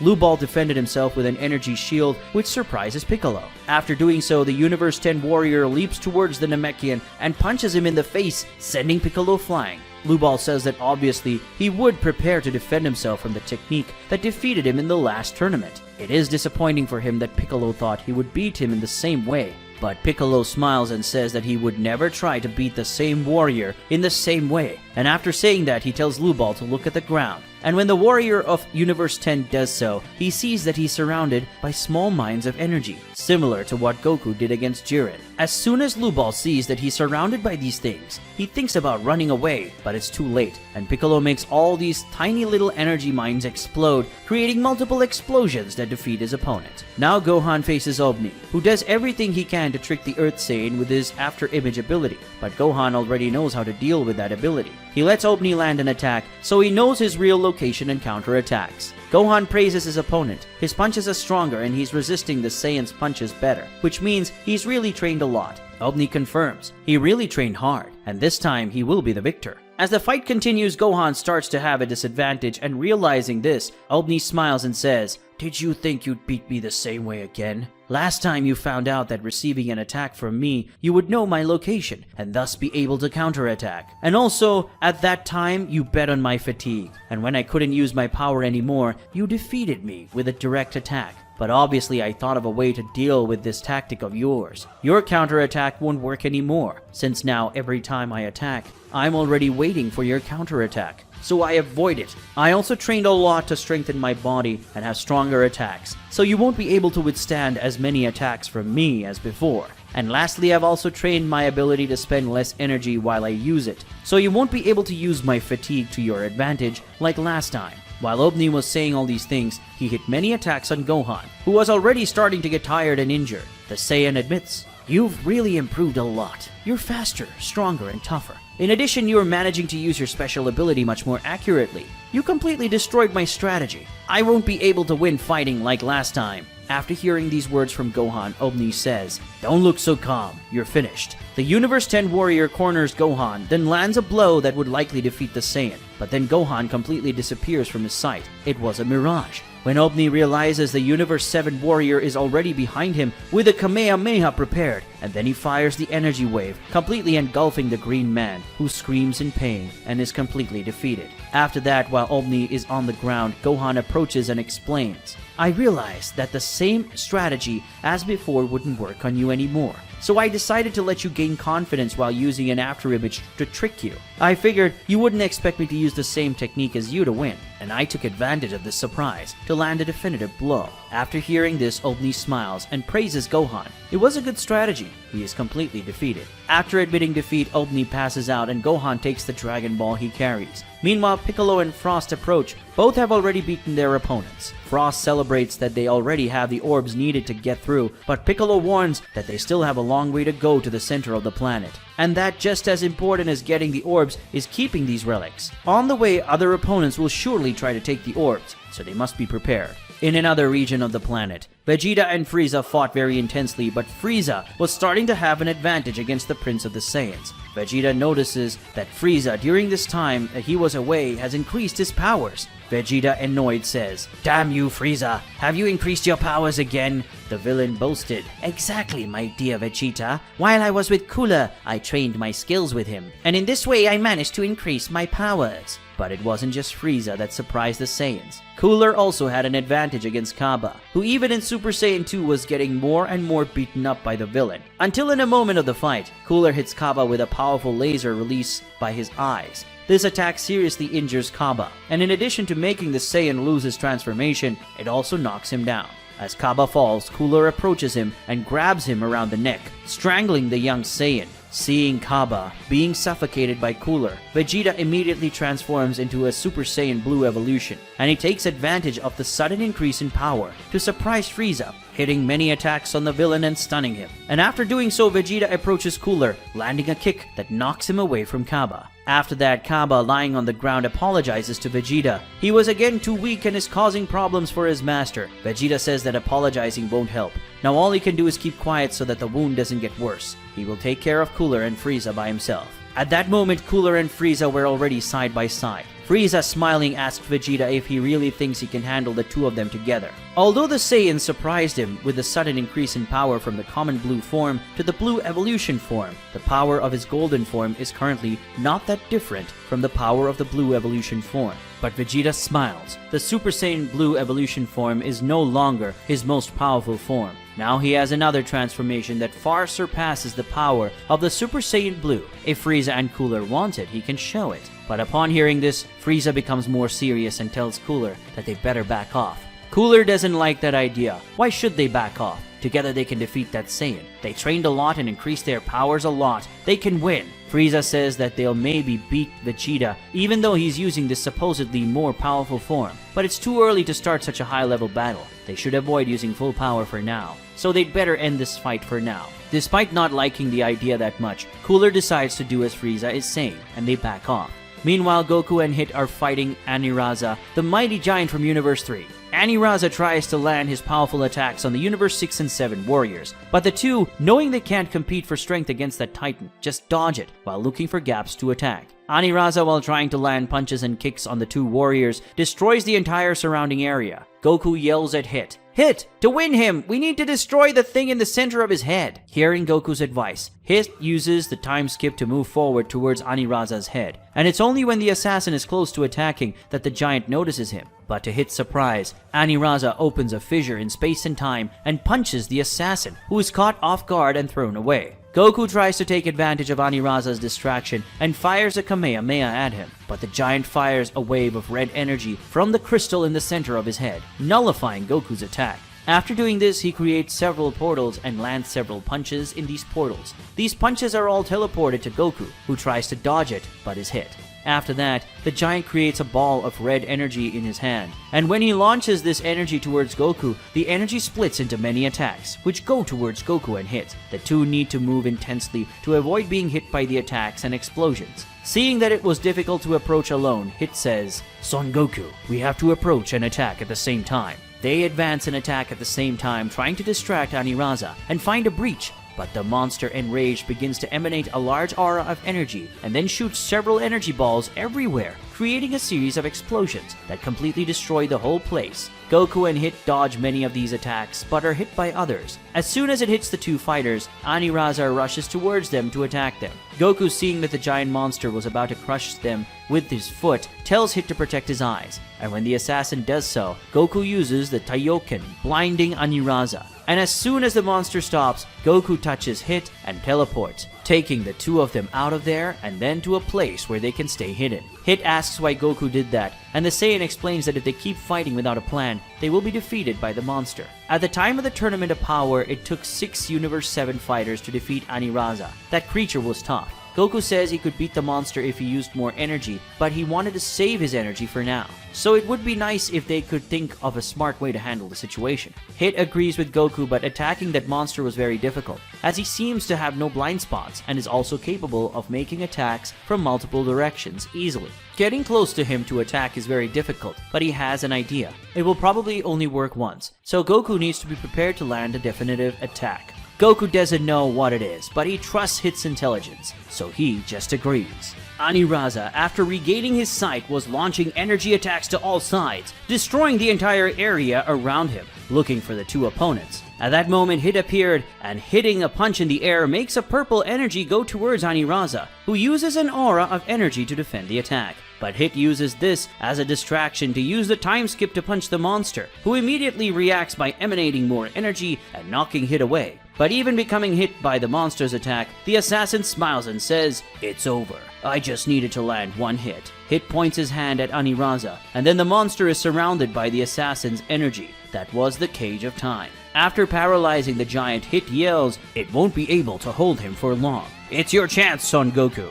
Goku appears next to Aniraza with the instant transmission. He is in Super Saiyan Blue and using the Kaioken, and he already has energy concentrated in his hands. Goku yells, "Kamehameha!" And then a great wave of energy hits the monster in the crystal in the center of its forehead. The crystal shatters and Aniraza is defeated. After Aniraza is defeated, the fusion is separated. Hit approaches them to collect everyone's Dragon Balls. However, to Hit and Goku's surprise, Bergamo, Lavender, and Basil suddenly approach them, landing an attack of both of them and pulling them away from the defeated participants. The 3 Universe 9 warriors were hiding, just waiting for that fight to end so they could get the losers' orbs. Goku criticized them. This is a cowardly tactic. But the 3 beatsmen laugh at the statement. What matters is winning. The chosen tactics are irrelevant. And after saying that, the 3 flee. Goku, very angry, goes after them. Hit tells Goku to wait. Going after them like that is reckless. It's probably a trap.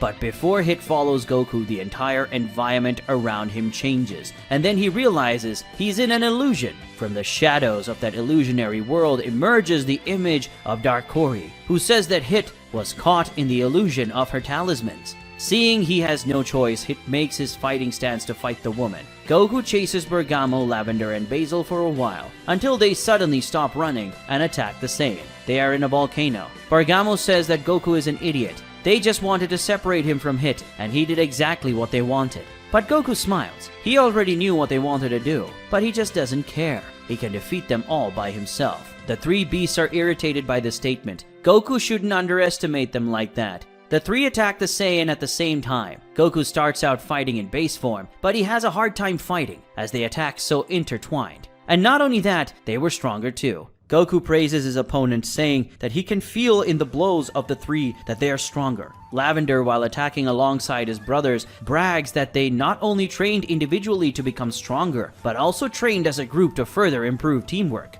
Goku says that in that case he'll have to level up a bit, and then he transforms into a Super Saiyan. Bergamo recognizes this transformation as being Goku's weakest transformation, and it angers him. Is Goku still underestimating them? but the protagonist says he wants to feel their power and enjoy that fight. If they think they're strong enough to see his strongest transformations, they need to prove themselves. The three warriors of Universe 9, filled with fury, attack Goku. Bergamo tries to cut the Saiyan with his claws. Basil launches strong kicks and Lavender fills his fists with poison and attacks. Goku skillfully fights them, using all the skills worthy of a martial arts master. But despite Goku fighting very well, the trio manages to land many hits on him. And in one moment they manage to land an attack that launches Goku into the volcano. But a few seconds later, the protagonist comes out of the volcano, and now he emanates the aura of Super Saiyan 2. The trio smiles. It looks like Goku is taking them more seriously. Goku advances towards the three opponents, and this time, he's the one who presses the opponents. Goku lands a lot of attacks on all of them, and defends and dodges attacks more easily. As he beats the three up, he asks if they want him to go back to the other transformation. The trio gets even more furious and then unleash even more power. Bergamo, using the energy of Goku's attacks, begins to increase his size. Lavender puts even more poison in his hands, and Basil starts to emanate even more energy, and covers his legs with energy so intense it feels like fire. After increasing their power, the three wild men advance with even more fury. They attack Goku with all their might, launching a lot of energy attacks and also attempting a lot of physical attacks. Goku realizes that, in that way, they were able to match powers with the Super Saiyan 2. No, they were getting over it. At one point, Bergamo, Lavender, and Basil decide to end that fight. The trio gets even more furious and then unleash even more power. Goku, with no time to dodge, simply responds to the attack with a Kamehameha. But his energy is quickly overwhelmed by the energy of Universe 9's warriors. Despite this, Goku smiles and he says, "I wanted to save my energy, but you're trying so hard that I'll go to the next level just out of respect for you." After saying that, while holding the Kamehameha, Goku increases the power of the Super Saiyan's aura, and then the whole place starts to shake, and the volcano itself erupts. Meanwhile, the Saiyan's hair grows longer, and the wave of energy coming out of his hands gets much bigger. The Kamehameha, which was once losing to the trio's triple attack, is now charging towards them. The three, desperate to see that they were losing, scream, and then are hit by a Kamehameha and are carried far away, completely disappearing from Goku's line of sight. After defeating the opponents, Goku returns to his base form panting. He wonders if it was a good idea to have wasted energy this way to transform into Super Saiyan 3. He thinks he got more excited than he should have. At that moment, Goku realizes that he is stepping on that hot ground without the protection of Ki, and then he starts bouncing around comically while his feet are burned. Meanwhile, he remembers that he should have taken the Dragon Balls from the three, but he threw them so far away that he can't see them anymore. And since they're probably passed out, he can't feel their energy. He really is an idiot. After defeating the trio of danger, Goku flies towards where he and Hit fought Aniraza, with the intention of finding the assassin. But suddenly a bolt of lightning is fired at the Saiyan, who dodges. Soon after the attacker appears, it's Ganos, who is in a very muscular shape. When he sees the Birdman, Goku immediately recognizes him. Goku says, "Hey, it's you! You're the guy who faced Master Roshi in the first tournament." Ganos is furious and says, "I haven't seen that old man here, but I know you're his disciple, so I'll get revenge on him through you." Goku takes a good look at Ganos and realizes that he is much more powerful than when he faced Master Roshi. The Saiyan smiles and says, "You've got much stronger. You must have trained a lot since the last tournament." Ganos replied, "Oh yes, I trained a lot so that one day I could teach that old man a lesson. But that's not all. All these intense battles of such powerful people that are happening all over this planet feed my spirit. My power has increased over 300 times since I got here, and it keeps increasing by the minute." Goku is very excited to hear that, and then he says, "Perfect! In that case, let's fight and make you even stronger." Goku, still in base form, attacks Ganos. They exchange blows intensely, and Goku realizes that Ganos is just as powerful as he is in the base form. Goku praises his opponent. "Very good! You really are much stronger than when you faced Master Roshi. But now let's go to the next level." Goku transforms into a Super Saiyan, and then he starts to have a lot of advantage over Ganos, who is impressed by the protagonist's power. Ganos is hit by many of Goku's blows, but none of the blows knocks him out, which prolongs the fight. Before long, Ganos' power starts to increase, and he is no longer hit by so many blows from Goku. Afterwards, he begins to match the power with the protagonist, and sometime later, he starts to have the upper hand. Ganos says to Goku, "You idiot, you should have beaten me while you had the upper hand. Now I got even stronger." But Goku smiles and explains, "I know that. My intention is that you really get more and more powerful for our fight to become more fun." This This surprises Ganos. Did Goku let him evolve on purpose? Seeing that the Super Saiyan would no longer be enough to defeat his opponent, Goku says, "Okay, now let's go to the next level." Goku goes Super Saiyan 2, surprising Ganos with his power boost. Hit is in the world of illusions created by Derkori's talismans. He had been trapped in this world created by the warrior from Universe 4 since Goku went after Lavender, Basil, and Bergamo, which has been a few minutes. Hit is completely frozen in his fighting stance, just waiting for something. Derkori's voice, which echoes through that illusionary world, asks, "Won't you move? You'll be an easy target." Hit, with a calm expression, replies, "I don't intend to move for now. Why don't you attack first?" According to Hit's thoughts, it was useless to try to look for Derkori, as it was a world of illusions created by her. Reckless moves there could lead to a bad circumstance in the real world. The best he could do is wait for her to attack before finding a gap and counter-attacking. Derkori, wondering what Hit is thinking, says, "You could stand still, and waiting for me to attack to counter-attack is the best thing to do, right?" Well, you couldn't be more wrong. The longer you stay in this world, the more your mind will dwell into this illusion, and the more your senses will believe that this is part of reality. It's like sleep stages. The more you sleep, the deeper your sleep will be. Here it is, the same thing, only the difference is that it is not a cycle like in sleep. Here you will always fall deeper into an endless abyss. Soon you will lose all sense of reality. After hearing everything the woman said, Hit argues, "You may be right, but I'm not the type of person who has a weak mental condition. This means that for me to get to the stage you mentioned, it won't be that fast. Son Goku won't be long in coming back, as those 3 men won't be enough to defeat him. When he arrives, he's sure to break your illusions, and then you'll have 2 powerful opponents that you're certainly not going to win. Time is an issue for me, but it is also an issue for you. Let's bet who will fall first." Hearing this, Derkori disagrees. "That's not true. It's 3 against 1. They're sure to beat Son Goku." But Hit argues, "Nonsense. You may have heard that Son Goku in the first tournament of power equaled the power with Jiren, the man capable of defeating even a god of destruction. Do you really think those 3 idiots are going to beat them? It's only a matter of time before he gets back here." Derkori is convinced by this argument, and so she thinks, "Damn, he's right. I have to finish him off and steal his Dragon Ball before that guy comes back." It seems that waiting is no longer an option. Hit is suddenly surrounded by shadow bodies, with Derkori's appearance. Seeing that, Hit says, "Are you really going to try to defeat me with such a simple trick?" Hit attacks one of the shadows, but he surprisingly misses the attack, much to his surprise. After that, the assassin is hit by several blows coming from all directions. After that, he wonders what the hell happened. Derkori laughs and replies, "I told you, didn't I? The longer you spend in this world of illusions, the more compromised your mind and senses will become. At this point, your sense of direction are already completely distorted. Right, left, up and down, it's all twisted for you. You haven't noticed, but you completely lost your sense of direction. How do you intend to attack me or defend yourself in this way?" After explaining this, Derkori attacks Hit again with her shadows. While getting hit by so many attacks, Hit thinks, "With my tact compromised by her illusion, every attack feels real. It's impossible to know what's real and what's not, and with my senses compromised, it's nearly impossible to accurately attack or defend myself. What can I do in this situation?" Derkori, while laughing and attacking the assassin, says that it is impossible for him to attack or defend himself, so this fight is already lost. But Hit has an idea. So suddenly, Hit's purple energy goes through her abdomen. Derkori falls to his knees. The shadow disappears and then the world of illusions crumble. So the warrior of Universe 6 returns to the real world. Derkori doesn't understand. What happened? How did Hit know exactly where to strike? How did he find me? The assassin explains that he actually didn't know where she was, as he couldn't attack accurately because he no longer had a sense of direction and didn't know which Derkori was real.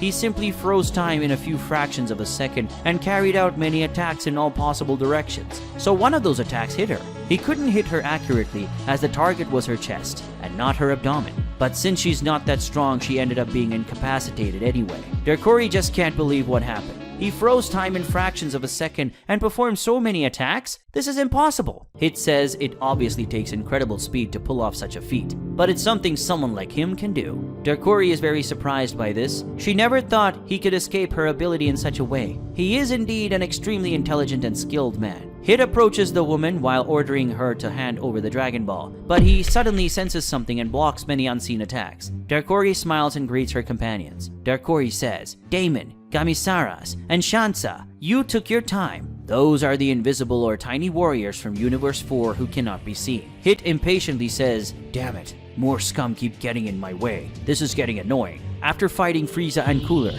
Kaba was seriously injured from an attack by Cooler.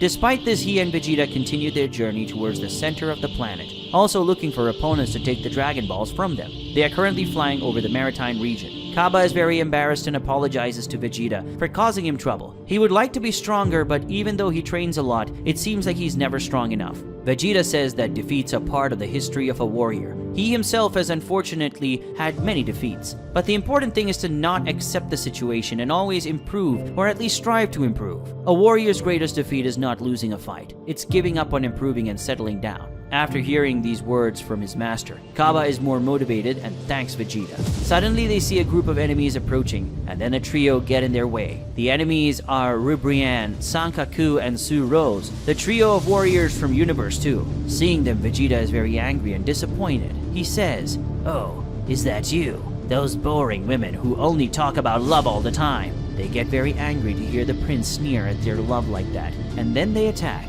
Ribrianne charges towards Vegeta, while Sankaku and Su-Rose charge towards Kaba. Gohan, Piccolo, and Frost are flying over a forest region towards the center of the planet, when suddenly a shot of energy coming from the middle of the forest almost hit Gohan, who narrowly dodged it. At the same moment, Gohan and Piccolo recognize this attack. It is the Universe 2 sniper who was eliminated by Tenshin Han in the last tournament. Piccolo says that staying high makes them easy targets. They should come down. The trio descends from the sky into the forest. Gohan tries to sense the sniper's key, but he can't. Piccolo says it was already expected that he would hide his presence, but if we stay between the trees he won't have a clear view to shoot, and also the shots will hit the trees and they will be slower. Besides that, we will also be able to hear the sounds of the shot approaching and we will dodge more easily. If he wants to have a better chance of hitting us before he's noticed, he'll need to get closer, and then we'll have a better chance of catching him. But Frost disagrees with Piccolo's tactic and says, "But if we stay among the trees, we won't accurately see his location. We'll also have limited vision." But Gohan agrees with Piccolo and refutes Frost. Gohan says, "But he's a sniper. He'll definitely have a good hiding ability and better vision to hit us. The best we can do is really make it difficult for him to fire while we think of a way to find him." Piccolo adds on, "That's exactly it, Gohan. The more he shoots, the more we'll get a sense of his location, and then we'll follow him." A shot comes, and just as Piccolo predicts, the energy came, destroying some branches and tree trunks, which made it easier to dodge them. After this happened, they separated and headed towards the shooting site. It didn't take long for them to see the sniper, Hamira. Gohan was the first to approach Hamira, but when he was about to attack the Green Warrior, he was surprised by Yadorat Jimizu, teleporting in front of him and knocking him away. Then Jimizu touched Hamira and used the teleport to get him out of there, surprising the three who didn't expect him to have a companion. Then another shot came from somewhere else. They dodged it and headed towards Hamira, but he was again teleported elsewhere, leaving the trio very frustrated. Frost, in a tone of irony to provoke Piccolo, asks, "So, Mr. Strategist, what's plan B?" Broly, Kale, and Cauliflower were flying over a mountainous desert. They already had the required amount of Dragon Balls to pass the next stage, so they were heading towards the center of the planet. But they are surprised when suddenly an energy field is formed around them. Who created this barrier is Cocotte, a member of the Pride Troopers. After doing so, she yells, "Now, General, this is your chance." General Casserole comes out of a rock where he was hiding and, concentrating all his power, fires a great wave of energy at Cocotte's force field. Before the attack hits the barrier, Cocotte makes an opening, and then the energy enters the dome and explodes inside it, creating a concentration super explosion. After this attack, Cocotte undoes the force field and goes to Casserole's side. She says, "It was a very powerful attack, General. Did they not die?" Casserole replies, "Well, I don't know about that, man, but we saw the absurd power of those two girls in the first tournament. Containing the attack against them is not a good idea, but that was probably enough to make it impossible for them to fight for the time being." But when the smoke from the attack clears, they are surprised to see that Broly, with his body, protected Kale and Cauliflower with a hug. Universe 7 Saiyan took all the damage, which surprised even the two girls. Cauliflower, very angry, asks why Broly defended them. They are not weak and could withstand that attack. But Broly replies it was simply a natural instinct. Kale, very worried, offers to take care of the Saiyan, but he says it's not necessary. The attack didn't cause too many injuries. Seeing that, Casserole and Cocotte are shocked. That was the most powerful attack by one of the most powerful warriors in Universe 11, and all the power of the attack was contained in that energy dome, which increased the damage much more. But still the Saiyan received the attack without transforming and took almost no damage. Caulifla, very angry, says that she will make them pay for attacking in that cowardly way. But Broly says no, he will defeat these opponents. Caulifla is a little disappointed that she can't fight, but she agrees after all. Broly took the most damage from the attack, so he has the right to want to fight them. Casserole and Cocotte prepare for the fight. They are members of the Great Pride Troopers. They will not be afraid. Besides, Jiren will get there soon, and when he does, they'll all be defeated. Hearing Jiren's name, Kale and Caulifla are scared, but Broly doesn't care. He just wants to defeat those opponents who try to hurt his new friends, and so he flies towards the two opponents. In another region of the planet, Goku and Ganos exchange blows intensely. The Saiyan is already using Super Saiyan 3, and even then Ganos has the upper hand against him. Ganos' body is very muscular, and the bird warrior is surrounded by lightning, emanating a lot of power. In a moment, as they exchange blows, Ganos releases an electrical aura from his body that electrocutes Goku and knocks him away. After that, Ganos launches a powerful wave of energy from his hand. Goku counterattacks with the Kamehameha, but the Saiyan's energy is easily overcome by the energy of the Universe 7 warrior, and Goku needs to dodge to avoid being hit. But Ganos, already assuming that Goku would dodge, shoots from his mouth a wave of energy that hits the Saiyan and makes Goku fall from the sky into the forest. The protagonist destroys many trees during a very violent fall. Ganos creates in his hand a giant energy globe and launches it against the forest region. The destruction created by that energy is such that the forest is completely disappeared, turning the place into a lifeless land. Ganos smiles and assumes he defeated Goku with that attack, but the Saiyan appears before him with the instant transmission, indicating that he has escaped the last attack. Goku has a disapproving expression on his face. He says to Ganos, "Hey, take it easy. If any other not-so-strong participant had been in that region, they would have been killed by their attack." But Ganos says he doesn't care. All he wants to do is keep fighting and get more and more powerful. If he keeps increasing his power level, he will become the strongest warrior in all the universes. Hearing this answer, Goku gets more serious. Ganos was getting stronger and out of control. Master Roshi was right to be worried about him during the first tournament of power. The fighting spirit that increases his power also makes him more aggressive and ecstatic with power. It's time to end the fight before Ganos wreaks havoc on the planet.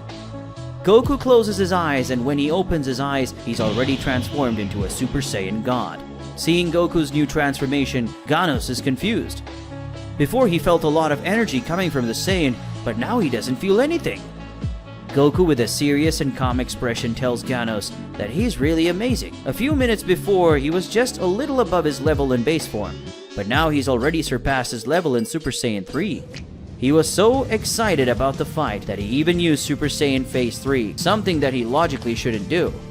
In other words, fighting Ganos has been a lot of fun for Goku, and if he knew how to fight by ensuring the safety of the other participants, they could continue this fight. But unfortunately, his ego increases along with his power level. Because of that, he must finish this fight before anyone gets hurt. Ganos gets very angry with those words. The way Goku speaks, it sounds like he's much superior. He doesn't like to listen to sermons. Ganos prepares another energy globe, this time much larger than the attack that destroyed the forest. After doing so, he launches at Goku, but the protagonist keeps his expression calm. And then with one hand, he holds the attack and launches it upwards off the planet. Ganos is absolutely shocked by that. How did he hold back such a powerful attack with one hand? Has Goku's power increased so much as a single transformation? But before the bird man could assimilate the whole situation, Goku appears in front of him, and before Ganos could react, the Saiyan hits his forehead with a flick, launching him away. Ganos falls unconscious on the same ground he destroyed earlier. After defeating his opponent, Goku reverts to base form and wonders, why did he use that move? Is he inheriting Mr. Beerus' behavior without realizing it? Thinking about it gave the protagonist shivers. In the desert, Broly faced off against General Casserole and Cocotte while Kale and Caulifla watched. Broly flies towards Casserole and Cocotte, But just as he was going to punch them, Cocotte defends them both by creating a force field around them. But as soon as Brawly hits the force field and his blow is stopped, Cocotte undoes energy and Casserole attacks the Saiyan right in front of them with a wave of energy. Brawly is thrown far away with that attack, but manages to recover in midair without hitting his body with anything. This has been going on since the fight started. Brawly tries to attack, but Cocotte defends them, and Casserole counters. He's not badly injured even after taking a lot of attacks from the Universe 11 warrior, but it's frustrating not being able to attack. Caulifla yells for Brawly to increase his power or transform. If he does, he will surely and easily destroy Cocotte's barrier and defeat them both with a single attack. But Brawly doesn't want to do that. If he increases his powers anymore, he could lose control and hurt someone. Casserole takes advantage of Brawly's distraction by talking to Caulifla and approaches the Saiyan by launching a ball of energy at him. That hits Brawly's face and temporarily blinds him. After that, Casserole creates an energy blade in one of his hands and attacks the opponent with a slash, cutting the Saiyan's chest. After being wounded by Casserole, Brawly walks away, then regains his sight. Casserole couldn't believe it.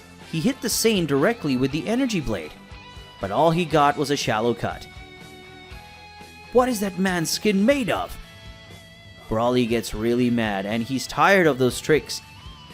The Saiyan flies towards Casserole very furious. Cocotte, even from a distance, creates a force field around the general, but Brawly now uses more strength, and just one punch from him is enough to crack Cocotte's defense, and the Saiyan's second punch blows a hole in the shield and reaches Casserole's neck. Looking into Brawly's eyes, Casserole sees he's out of his mind. Cocotte flies towards them to try to help Casserole, but Brawly throws the man at the woman. They both collide in the air and fall to the ground. After doing so, Brawly flies towards them to deliver the final attack. Casserole, scared, orders Cocotte to use the shield, but the woman says that at that speed Brawly is coming, the shield won't work. He'll break the shield and kill them both. The two warriors close their eyes. Their end has come. After that, a big impact wave can be seen in the desert. A very powerful attack hits something. But Casserole and Cocotte are still alive. What happened? When they open their eyes, they see in front of them Dispo, who has carried them somewhere else at such a high speed and they didn't even realize they were moved. After that, they see Topo land in front of them. The Pride Trooper leader congratulates Dispo by the speed of the rescue and apologizes to Casserole and Cocotte for the delay. After that, the two look at where they were. Jiren was holding Brawly's hand. He was the one who stopped the Saiyan's blow. Seeing that Jiren has stopped his attack, Brawly is surprised and seems to regain consciousness. Jiren looks at the Saiyan, says that was a good blow. He's very strong. Universe 11's warrior lands an attack on Brawly, knocking him away. Kale and Caulifla go to Brawly's side. Caulifla says that this man called Jiren is very powerful. If they face him, they will be defeated and lose the orbs they got. They must back off for now. But Brawly doesn't want to. There's something about Jiren that he can't explain, but he feels an uncontrollable urge to fight him. Something inside Brawly says he must face that warrior that stands before him. Jiren says he sees in Brawly a great fighting spirit. The spirit that is inside him and the spirit that is inside Brawly are attracting each other. They need to face each other to know who is the most powerful. Jiren orders Topo and Dispo not to interfere in the fight, and advises Kale and Caulifla to do the same. That is a battle that shouldn't be stopped. Brawly, not containing his spirit, launches himself into a fight towards Jiren, and the impact of his flight was so great that Kale and Caulifla, who were next to him, fell to their seats. Jiren also flies towards the Saiyan, and then the two clash their fists, creating a gigantic impact wave that destroys even some nearby rocks. After that, several waves of impact can be seen all over the place. The two warriors move throughout their desert region, exchanging countless blows. Kale and Caulifla, while seeing that, are absolutely amazed, as are the Pride Troopers. The impact of those two blows was so great that it made their entire body shake. It doesn't take long for the most powerful member of the Pride Trooper to gain the upper hand in the fight. Jiren lands many attacks on Brawly, punishing the Saiyan with very strong blows. Universe 11's warrior says that Brawly is powerful, but his technique is not refined, and he also doesn't have precise control of his own energy. Apparently, he hasn't fought many high-level fights. But he was different. He had spent his entire life fighting countless battles, and with much training and experience, he had refined his skills and control of his energy. But to Jiren's surprise, it doesn't take long for Broly to adapt to his fighting style, managing to defend and dodge the Universe 11's warriors' attacks. Broly says he's participated in some training with Goku and Vegeta, so yes, he fought high-level battles a few times. Jiren, upon hearing that, says, "I see. It sounds like you're the type of person who was born with a natural gift for fighting. You haven't fought many times, but you seem to have a great ability to adapt to your opponent and learn as you fight. The ability combined with the training you've had with those two makes you able to even maintain a battle with someone like me. You are a very impressive warrior, but that's not all my power. And I know it's not all your power either. The time has come to show me the limit of your strength." Jiren starts using more power in the fight, and now his punches have a lot more impact and make Broly retreat. The Universe 11 warrior's speed has also increased, and Broly is again hit by many attacks. As he hits Broly, Jiren says that he knows he has a lot more power to show. He must do it now or he will be defeated. But Broly doesn't want to do that. He doesn't want to lose control. But Jiren keeps leveling up. He hits Broly more and more.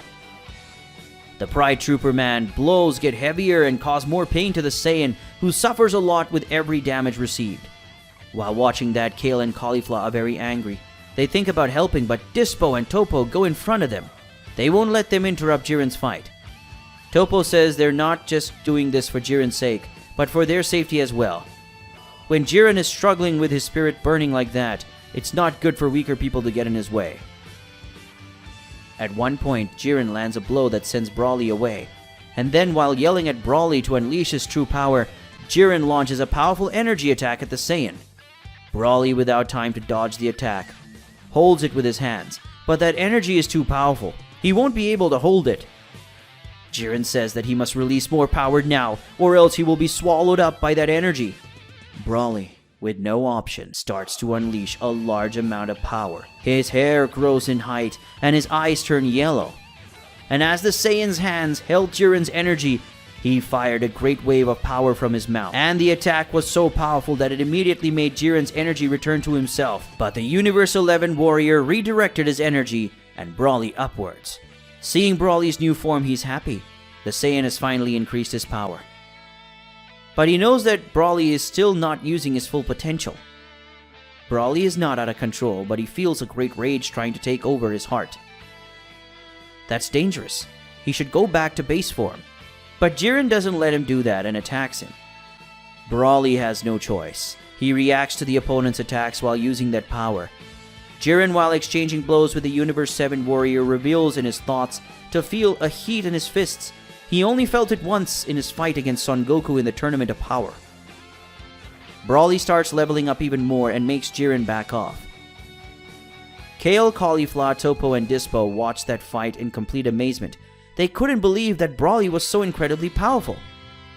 But Jiren also increased his power, and again they trade blows at the same level.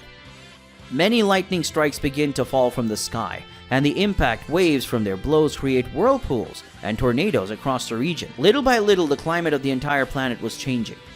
Vegeta and Kaba fight the trio of warriors from Universe 2. Vegeta fights Ribrianne in Super Saiyan, while Kaba fights Sankaku and Su Rose in Super Saiyan 2. He has a lot of difficulty in the fight since he was injured. He is hit by many attacks from the women, who fight very well in pairs. Vegeta lands a blow on Ribrianne that knocks her away and then tells Kaba that he must react. Fighting like that, he's putting the warrior race to shame. Ribrianne returns towards Vegeta with her body curled up like a steamroller. The Saiyan dodges. She passes by him, but then turns around and goes towards him again in high speed. While fending off the women's attack with his hands, Vegeta says that he doesn't have time to help Kaba. He must find the Saiyan spirit inside him to win this battle. As he is cornered by the two women, Kaba asks Vegeta what he means by that. What is the Saiyan spirit? And the prince explains, this is the spirit that every Saiyan warrior should have. The thirst for battle and more power, and the ability to overcome one's limitations in battle, to become more and more powerful. Each blow received and each wound is a learning experience, a fuel to become stronger and stronger. After hearing his master's words, Kaba is extremely motivated. Vegeta is right. A Saiyan warrior must learn from hardship. He must use this moment of despair to overcome his limits and become even more powerful.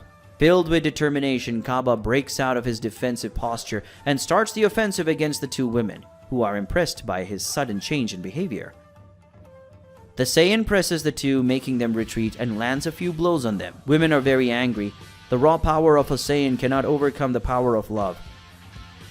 Love is above all. They stand side by side and fire an attack with all their power at Kaba. The Saiyan also concentrates all his power and launches an attack in response. The two energy waves clash, but Kaba is losing. Overwhelmed by the desire for victory and power, Kaba screams as his power grows more and more, and then his energy completely overwhelms the energy of the warriors from Universe 2, and they are swept away. Ribrianne, seeing her friends losing, is furious. How could love have been defeated? But Vegeta replies, if she really knew what love is, she would have become more powerful to protect what she loves so much. After saying that, the Prince of Saiyan lands a powerful punch on Ribrianne. A punch so strong that the whole sea below them splits open. And then, after receiving this attack, the warrior from Universe 2 is also thrown away. After seeing that they won, Kaba smiles, and then he goes back to base form and passes out. The young Saiyan falls towards the sea, but before he reaches the water, Vegeta catches him by the arm. With a proud smile on his face, the Prince of Saiyan tells his unconscious disciple that he did a good job. But Vegeta realizes something. The climate in the region is changing. The sea is getting rough, and lots of lightning dominates the skies. He feels an incredible power taking over the planet. No, two powers, Broly and Jiren. Worried, Vegeta wonders where this is going to end. The combat between the two super powerful warriors continues. While fighting against Jiren, the Saiyan releases a large amount of power. His expression is one of fear and despair. While fighting, he tries to control his own power, but his energy simply escapes his body without permission. Seeing what is happening to his opponent, Jiren tells him that while he fears his own power, he will never be able to control it. He must accept his own power. But for Broly, those words have no meaning. He doesn't know what the most experienced warrior means. He just feels scared. Jiren lands attacks on Broly. He says that the Saiyan's preoccupation with his own power makes him lose attention in the fight. If Broly keeps fighting like this, he will be defeated. Broly is even more scared and less able to defend, dodge, and counterattack. With that, Jiren gains more and more advantage in battle and punishes the Universe 7 warrior with heavy blows. Broly suffers from every blow, his bones crack and his muscles seem to crumble on impact. Jiren says that he knows Broly can be better. He feels that who stands before him is the warrior, who like Son Goku can push him to the limit and make him become wiser and more powerful. But for that, Broly must use his full potential. The Universe 7 Saiyan, tired of receiving so many blows and suffering so much pain, screams so loud that it makes the whole region shake, and he starts releasing a gigantic aura of energy that makes even Jiren back away. Now Broly has transformed into Super Saiyan, and the pupils of his eyes have disappeared. Seeing the opponent's face, Jiren realizes that he is no longer in control. From that moment on, he will need to be very careful. Not only with himself, but with everything around him. Broly advances towards Jiren, who is unafraid, and also towards the maddened enemy. The two clash fists, and then something strange happens. They are no longer in the desert, but on a mountain. Toppo, Dispo, Kale, and Cauliflower wonder where they went. They shock their fists on one moment, and the next they weren't there anymore. Toppo, wondering what happened, says that probably the power of their attacks caused a space-time distortion. They must have gone to another region of the planet. He can still feel their energy.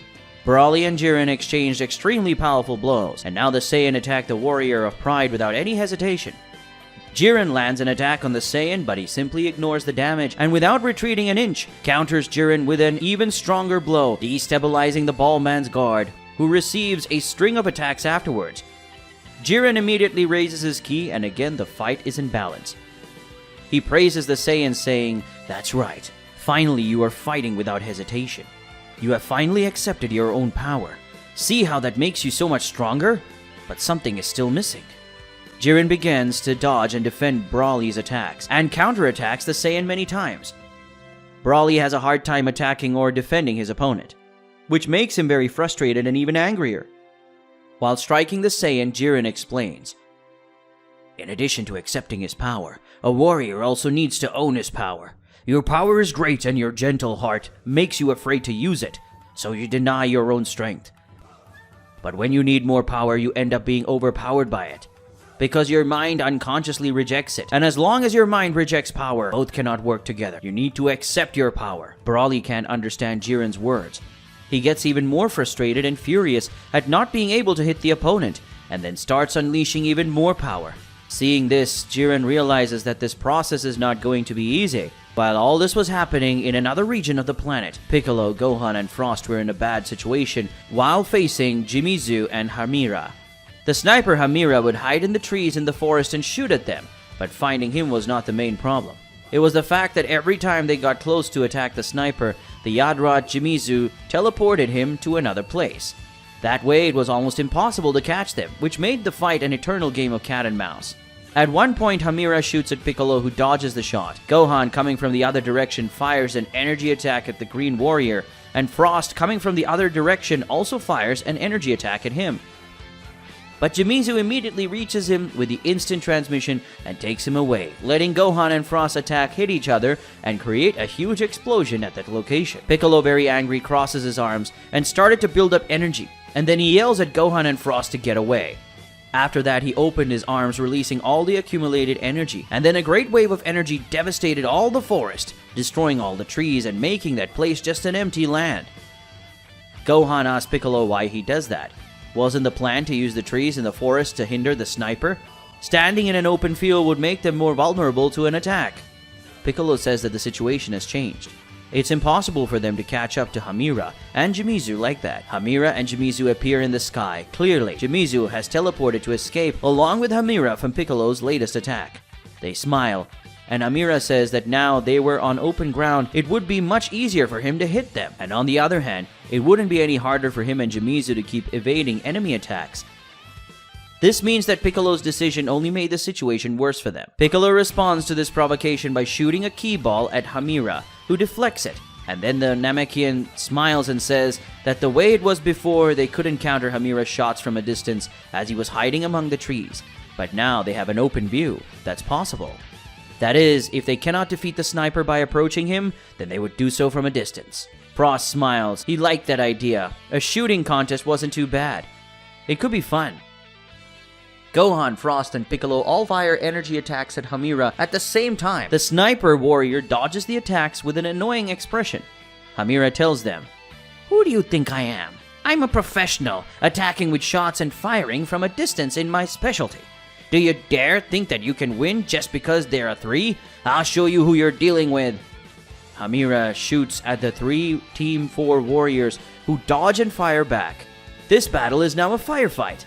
Suddenly, the climate of the region changed. A big storm started. Gohan gets very worried and tells Piccolo that it was Broly's ki. It was too high and out of control. Piccolo says that Gohan should focus on that fight. They can think about what to do with Broly later. Broly and Jiren were now fighting in a frozen region of the planet. The impacts of the two warriors' blows destroys the glacier around them. The legendary Super Saiyan fought madly, while the Universe 11 warrior remained calm. Even though the two were using the same level of power at the moment, Jiren landed blows on Broly while the Saiyan couldn't hit him. He explains to Broly that fighting that way, he can subdue warriors who are weaker than him. But if he fights someone of the same level, he will have many weaknesses compared to the opponent, as this uncontrolled fighting style leaves him with many breaches for attacks. Broly, angry at receiving so many attacks, begins to emanate even more energy, and several balls of energy begin to be fired by the Saiyan's ki aura and hit all over that place. Jiren defends himself from these attacks by creating a force field around him. Hit had just defeated Universe Force warriors Daemon, Shansa, and Gamisaras. They weren't very strong warriors, but because they were almost unattainable, they were hard to see. It was a boring fight. Derkori, who had been defeated by a hit before the three companions arrived, scolds the three unseen warriors. How could the three have been defeated? They are so idiots! Suddenly a shower of ki balls fall from the sky, and both Hit and Derkori need to dodge to avoid being hit. Hit, sensing Broly's ki, notices that he is increasingly out of control, and wonders how far Jiren intends to take this fight. Derkori, feeling the energy of that uncontrolled and very powerful warrior, smiles. She seems to have a plan. The woman tells Hit that she already knows a way to defeat him and his entire team. Their defeat is already assured. After saying that, Derkori disappears, and Hit is a little worried by that insinuation. How will she defeat the entire Team 4, which is made up of such powerful warriors? He must watch out. Broly creates a gigantic globe of energy and launches it towards Jiren, who, seeing the attack would hit the planet and could cause destruction that could spread over a large territory, decides to hold the attack instead of dodging. Jiren needed to use more power to not be carried away by Broly's energy, and so the Universe 11 warrior once again raised his power and launched the attack skyward.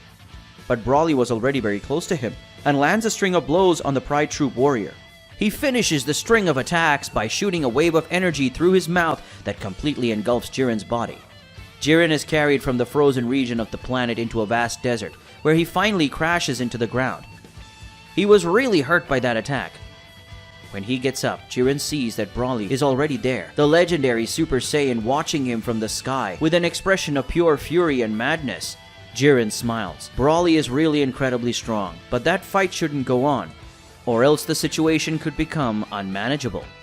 Jiren starts to increase his power even more, releasing an unbelievable amount of ki, and as the Universe 11 warrior does so, he says that in the next move this combat will end. But Broly, sensing Jiren's power increase, also increases his own power.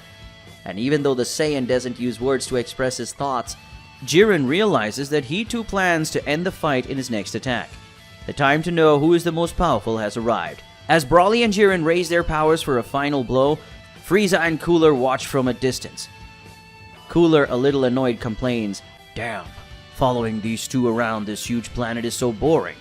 But Frieza, with an evil smile on his face, justifies, "Be patient, my brother. The moment is coming. Broly and Jiren are true monsters. A direct fight against them is something very dangerous. But if we can surprise them in a moment of weakness, we can finish them off. They will end this fight. After their next shock, someone will be the loser, and it will be that person that we will eliminate. Or if we are lucky, both of them could end this fight very wounded, and we'll kill them both." After saying that, Frieza makes his evil laugh. His eyes are bloodthirsty. Goku arrives with the instant transmission in that desert. He arrives in a place a little far from the two warriors. Without a worried expression, the protagonist observes both of them emanating an absurd amount of energy. He realizes that if they attack with that amount of power, someone could get out of this fight dead. He has to do something. But that's too late. Jiren and Broly at the same time release powerful waves of energy. The attack of both warriors violently collide, creating an impact wave that makes the entire planet vibrate. At first, Jiren seems to have the upper hand, but Broly, even more crazed, increases his power even more and starts to have the upper hand against Universe 11's warrior, who has to push himself even harder, unleashing even more power and making their attacks stay in motion. Balance again. Goku tries to get closer, but the power of those attacks is so great that the Saiyan can't fly closer to them.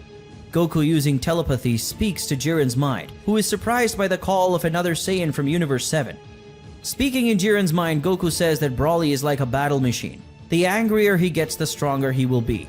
Broly will reach a level that Jiren can no longer handle, and will put everyone on that planet in danger. Jiren should end this fight now. Jiren also communicates with Goku by telepathy and says that Goku is not entirely right. If he pays close attention, he will see that Broly, despite being angry and despite increasing his power, has a confused energy.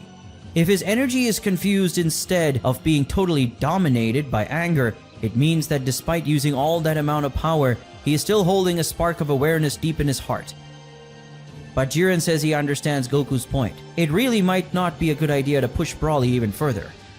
Broly increases his power even more, and then he again defeats Jiren's energy. And to everyone's surprise, Jiren's energy is completely swallowed up by the Saiyan's energy. And Universe 11's warrior is hit by the energy wave and disappears in the middle of that attack.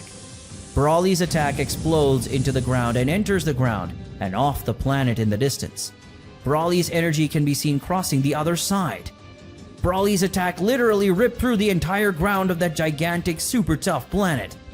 But when we see Broly again, we see that his energy is completely dissipated, and Jiren has his hand on the Saiyan's abdomen. He clearly landed a very powerful punch on Broly. Universe 7's warrior loses his Super Saiyan aura, reverting to base form, and then he spits out a large amount of blood. Jiren says, "You are confused, aren't you? You must be wondering how I did this. It's simple. because you didn't have a good control of your power. That energy attack of yours, despite having a huge and unbelievable amount of energy, had no precision. Because of that, the moment I was hit by your attack, I just focused my energy on a single point to defend myself. And using my energy on that single point, I was able to advance through your attack and attack you where you least expected it. You are powerful, but the fact that your release energy so wildly means that an attack that is very powerful and well focused can beat you, as you are unable to control your energy to create a good concentrated defense. In short, your lack of control over your own power was your defeat. After Jiren says these things, Broly passes out, and then the Universe 7 Saiyan falls from the sky towards the ground. Frieza and Cooler were watching this. Frieza says, "Now Cooler, he's completely unprotected. Let's kill him." They fire energy laser towards Broly. The attack would be deadly, but Jiren gets in front of the Saiyan, and even receiving their attacks head on, the Universe 11 warrior is not hurt. That act surprises Frieza and Cooler. Jiren says, "It's been a while since I've noticed you guys hiding. So this was your plan? You should be ashamed of such a low and mediocre strategy." Frieza and Cooler are irritated by those words. Goku goes to Jiren's side and sees what Frieza was up to. He gets very angry. The protagonist says, "Hey Frieza, since you want to fight, why don't you fight me?" At that moment, Frieza and Cooler notice that Topo, Dispo, Kale, Cauliflower, Casserole, and Kokode are also flying towards them. Frieza says, "Cooler, there's no chance of victory here. Let's retreat." Cooler doesn't like that idea. He feels like a coward, but in fact there was no chance for them. So they both back off. Topo, Dispo, Kale, Cauliflower, Kokode, and Casserole arrive. Kale, seeing Broly on the ground, immediately rushes over to see him. She's very worried. Goku takes the Dragon Ball from Broly and gives it to Jiren. He says he deserves it. After all, he won the fight. Jiren takes the orb but says he must make sure Broly moves on to the next step. He feels that Broly can become even more powerful if he controls his power, and he really wants to fight the Saiyan to his fullest potential. This fight was just an omen. Goku says he will do his best to get Broly to qualify, and he also thanks Jiren. It seems that this fight was very important for his friend. Cauliflower says that they were talking too much. They are enemy teams, shouldn't they be fighting right now? Goku says it would be better if they could face each other in the next stages of the tournament. Maybe then they can fight without having to worry about other opponents getting in the way. Everyone else agrees and decides that they won't fight at that moment, but in the next phase. After making this deal, the Universe 11 warriors leave. Kale, who was examining Broly, says he doesn't appear to be seriously injured, but he also doesn't look like he's going to wake up right now. Cauliflower asks what they should do now. Goku says it's best from now on he stays with them and Broly to make sure the situation doesn't get out of control again. They must go together to the center of the planet and look for enemies to defeat them and take their orbs. In another region of the planet, a real shooting battle was taking place. Piccolo, Gohan, and Frost fired many waves and energy balls at Hamira, the best sniper in Universe 2, while the sniper did the same against them. Hamira dodged the shots either with his own skill or with the help of Jimizu, the Yadrat from the same universe, who helped him to escape that attack using the instant transmission. In this way, Hamira became almost unattainable for Gohan, Piccolo, and Frost, who needed to dodge the Universe 2 warrior shots using only their own skill. In one moment, Gohan fires an energy attack at Hamira. The sniper counters Gohan's attack with one shot. The two energy shots collide and create an explosion. When this explosion happens, Gohan can no longer see the opponent because of the smoke. But that was already part of Hamira's plan, and so Gohan is surprised when Hamira appears behind him along with Jimizu with an instant transmission.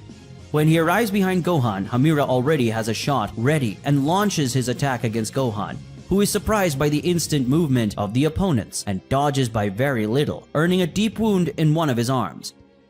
Frost, trying to hit the two opponents from behind, immediately creates a globe of energy and launches it at them, but Jimizu notices the attack and uses the instant transmission to both escape in this way. Frost's attack goes towards Gohan, who needs to escape immediately and is narrowly wounded by the allies' attack. Gohan yells at Frost that he needs to be more careful to attack. He's not fighting alone. But the Universe 6's warrior says it's not his fault that Gohan is an idiot. Taking advantage of Frost's distraction, Jimizu teleports along with Hamira to his back, and then Hamira makes a shot that would hit Frost, But Piccolo reaches out his arm and grabs Frost by the arm and pulls him out of the direction of the attack. Thanks to that, Frost is not hurt. Piccolo tries to counterattack Jimizu and Hamira by launching an energy attack with his other hand at them. But again, Jimizu teleports and the Universe 2 warriors evade the attack. Piccolo, Gohan, and Frost reunite again. Piccolo scolds the two companions, saying that if they argue with each other, they will be defeated. Frost says that catching these two is impossible, especially if he has to worry about hitting his allies when attacking. Piccolo says that Hamira and Jimizu do this on purpose, making enemies hurt themselves in part of their strategy. Gohan tells Piccolo that they need to transform. Using more power is the only way to reach these two. But Piccolo does not agree with this idea. Jimizu can move instantly with the instant transmission, even if they transform to increase speed. It won't be that easy, meaning they'll need to waste a fair amount of energy to catch them. This tournament is apparently going to be much longer than the first one, and they don't know how many stages of the competition there will be and what kind of challenges await them. They just know that some gods of destruction might be enemies. In this first stage, they need to save as much energy as possible so as not to be easy targets in the next stages. Gohan agrees with his master that they need to save energy. But what are they going to do? They cannot reach the enemies. Piccolo says he has an idea, but for that, they will need to work as a team. Hamira from a distance sees that Gohan, Piccolo, and Frost are whispering something, and while saying not to allow them to keep talking, the Universe 2 warrior fires several energy attacks at them. In order to dodge, the three warriors of Team 4 need to split up. And as they do so, Piccolo yells for Gohan and Frost to remember what he said. After saying this to the three companions, the Namekian raises both hands, and then he uses his mental power to raise a cloud of dust that hides him. Seeing this from the sky, Hamira says that this is useless, and then he shoots several times at the dust cloud, forcing Piccolo to fly away. And while shooting at the Namekian, the sniper says that none of them will be able to hide from him. In a moment, Hamira manages to land a shot at Piccolo, but when the Namekian's body is hit by the attack, he disappears. It was just a clone. At that moment, the real Piccolo, who had actually been hiding underground in that region at the time he hid in the dust, appears from under the ground and shoots a wave of energy from his mouth. The attack comes from below and behind Universe 2's warriors, and by the time they realize the attack, it's already too late. Jimizu is hit by Piccolo's energy and is knocked down by it. After hitting Jimizu, Piccolo yells at Gohan and Frost that it's now their turn. Gohan tells Frost that they can't let Hamira move freely, and asks the Universe 6 warrior to surround the area. Even though he doesn't like the idea of obeying Gohan's instruction, Frost does as he says, and then creates several energy lasers with his fingers, surrounding that entire area around Hamira, just like Frieza did to surround Dispo during the first Tournament of Power. After Hamira is surrounded by Frost's lasers, Gohan flies towards him and attacks the Green Warrior. Hamira tries to react against Universe 7's Earthling Saiyan, but he is at a total disadvantage. Hamira tries to retreat, but he touches one of Frost's lasers and is wounded in the back. Gohan smiles and says, "You're actually much better than all of us at ranged attacks, but in hand-to-hand combat, you're not even close. Fighting you like that is even boring." Hamira gets very angry and charges at Gohan, trying to land some attacks on him, but it's useless. The Earthling is totally superior and manages to dodge and block Hamira's attacks very easily. And then in one moment, Gohan counters with a stronger attack, and so he knocks out Hamira. After Hamira and Jimizu defeat Gohan, Piccolo and Frost get together again. Piccolo says they all did a good job as a team. Gohan says it wasn't that bad fighting alongside Frost, but the Universe 6 warrior says he only did it because it was necessary. It's good they don't think that they're friends just because of that. Gohan and Piccolo laugh at their teammates' bad mood, and then they continue their journey towards the center of the planet. Goku, Kale, Caulifla, and Broly are flying over an archipelago. Broly is still passed out. He's being carried by Goku. Caulifla impatiently asks Goku what he intends to do. He gave Broly's orb to Jiren. They should look for another one for him. Goku says it's not fair for them to defeat an enemy and give Broly the Dragon Ball. He must do it himself. Caulifla hates this idea. How is Broly going to get a Dragon Ball if he's passed out? Jiren hit him really hard. It's possible he won't wake up that fast, and maybe he won't wake up until this phase of the competition is over. Will they let Broly be disqualified? Goku is thoughtful about that. She was right. It's not cool to let Broly be disqualified. But on the other hand, it also doesn't seem fair for him to be classified without getting the orb on his own. It's a complicated situation. While the members of Team 4 are flying over that archipelago, on one of the islands, Derkori is hiding. She watches them pass through the sky. The Universe 4 warrior has been looking for them for a long time. She looks at Broly being carried by Goku, and then she smiles and thinks, there he is. Ever since I felt his monstrous uncontrolled power during that fight, I've been looking for him. This man will be the key to my victory. Derkori has a talisman in her hands, and she's looking at this talisman. She thinks, with this special talisman, I will manipulate all the anger in his heart, so he will become an uncontrolled monster that will defeat everyone he sees in front of him. Derkori launches this talisman towards the flying group and uses telekinesis. She manipulates the talisman to go towards Broly, and then the talisman hits Broly's back and attaches to the Saiyan's body. At that moment, Broly is seized by an aura of evil energy. He wakes up with his pupilless eyes with a completely uncontrolled expression. Surprising all of his teammates, Broly lands a punch to the back of Goku's head, knocking out the Saiyan before he can even react. Goku falls from the sky towards one of the islands. Kale and Caulifla, shocked by this, ask what Broly did. At that moment, Universe 7 Saiyan turns to them. Looking at them with an expression full of fury, Kale and Caulifla realize that Broly was completely out of control, but wonder how that happened. While releasing a large amount of energy, Broly flies towards the two Saiyans, attacking them furiously. While watching this hidden on one of the islands, Derkori smiles with that most powerful Saiyan defeated. Broly is sure to be defeating those girls very easily. Broly attacks Kale and Caulifla. He lands an attack on both of them, launching Caulifla into the sea and Kale onto the island below them. The first to react is Caulifla, who comes out of the sea already transformed into a Super Saiyan and attacks Broly. The Saiyan girl lands many attacks, but the man receives all the blows completely still. Her attacks made no difference to him.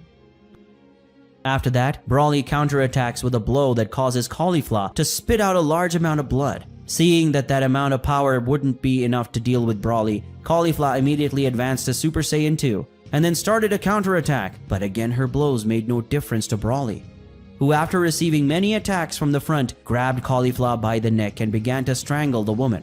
Caulifla, unable to escape the suffocation, began to lose her strength.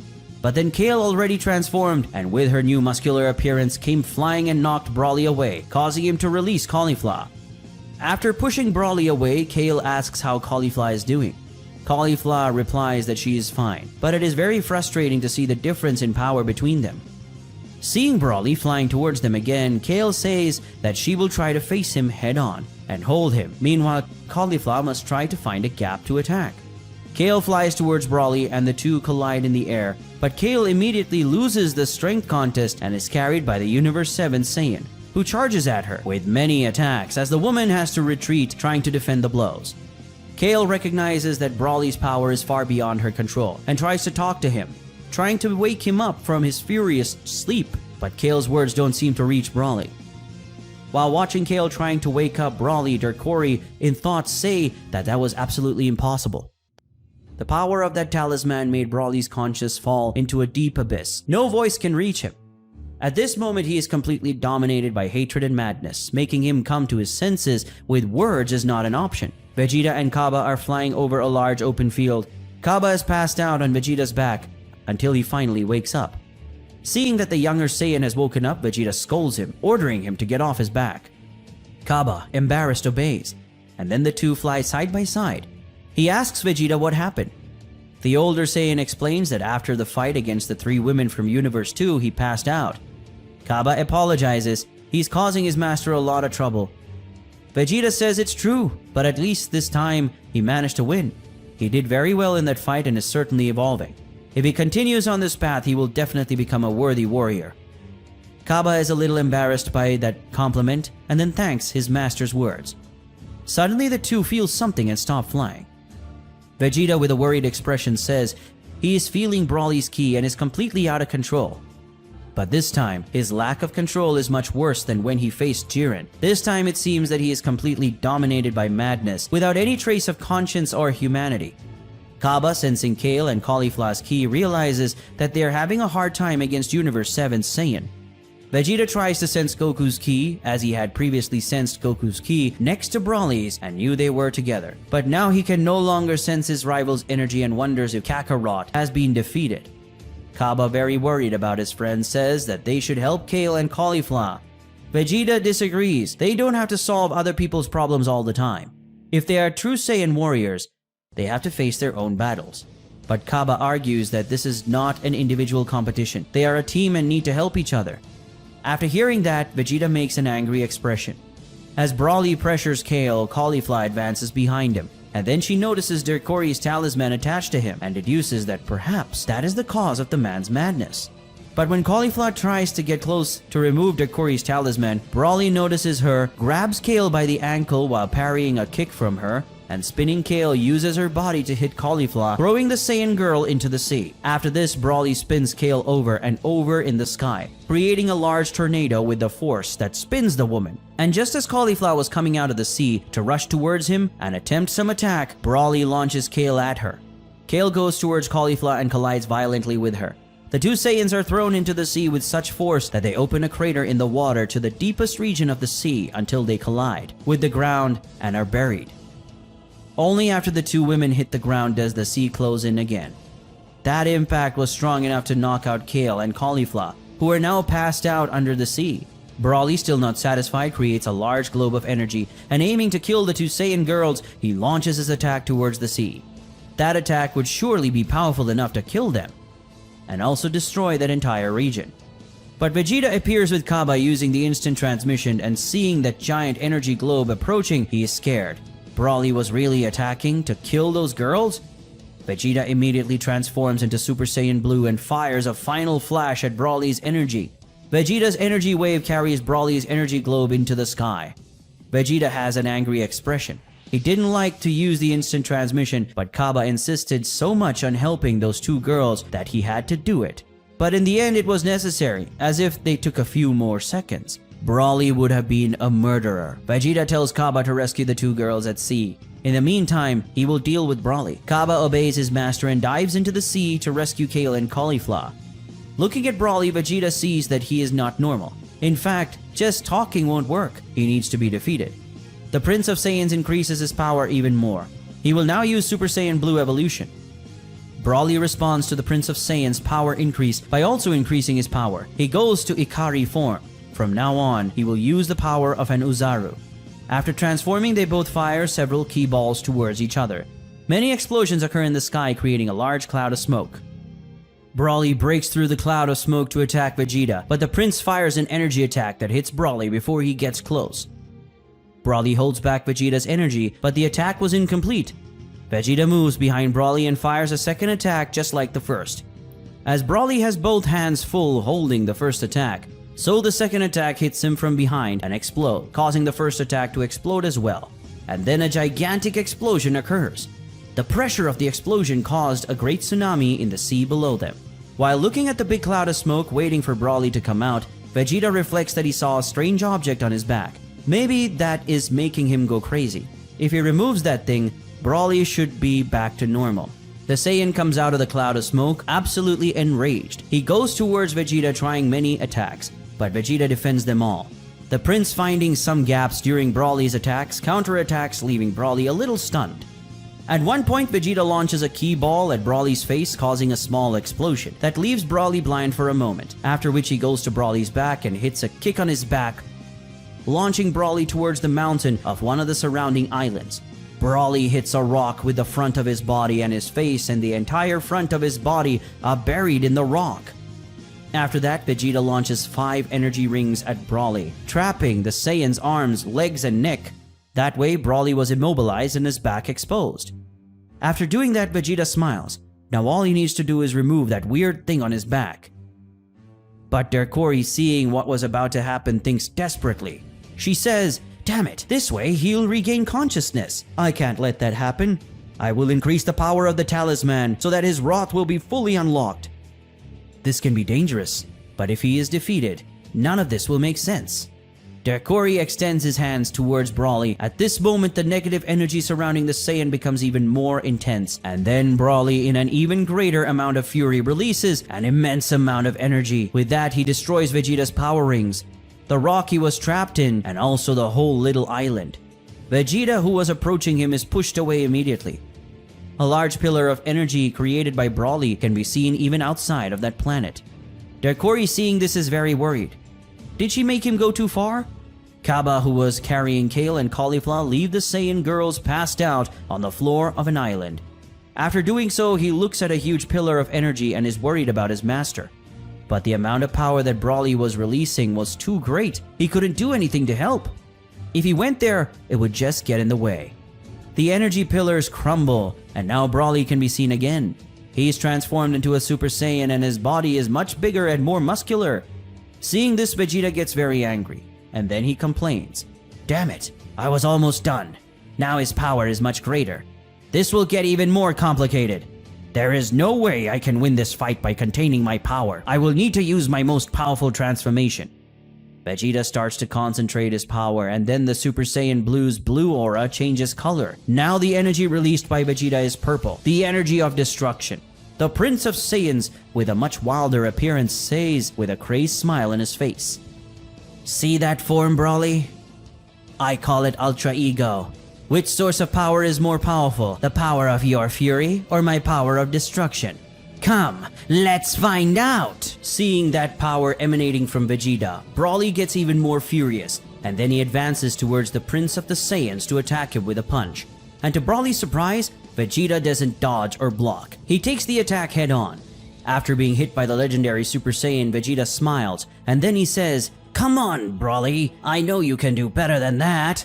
Vegeta also lands a blow on Broly, who counters, but is later countered by the smaller Saiyan. The two begin an intense exchange of blows, but neither tries to deflect or defend. They receive each other's attacks without hesitation.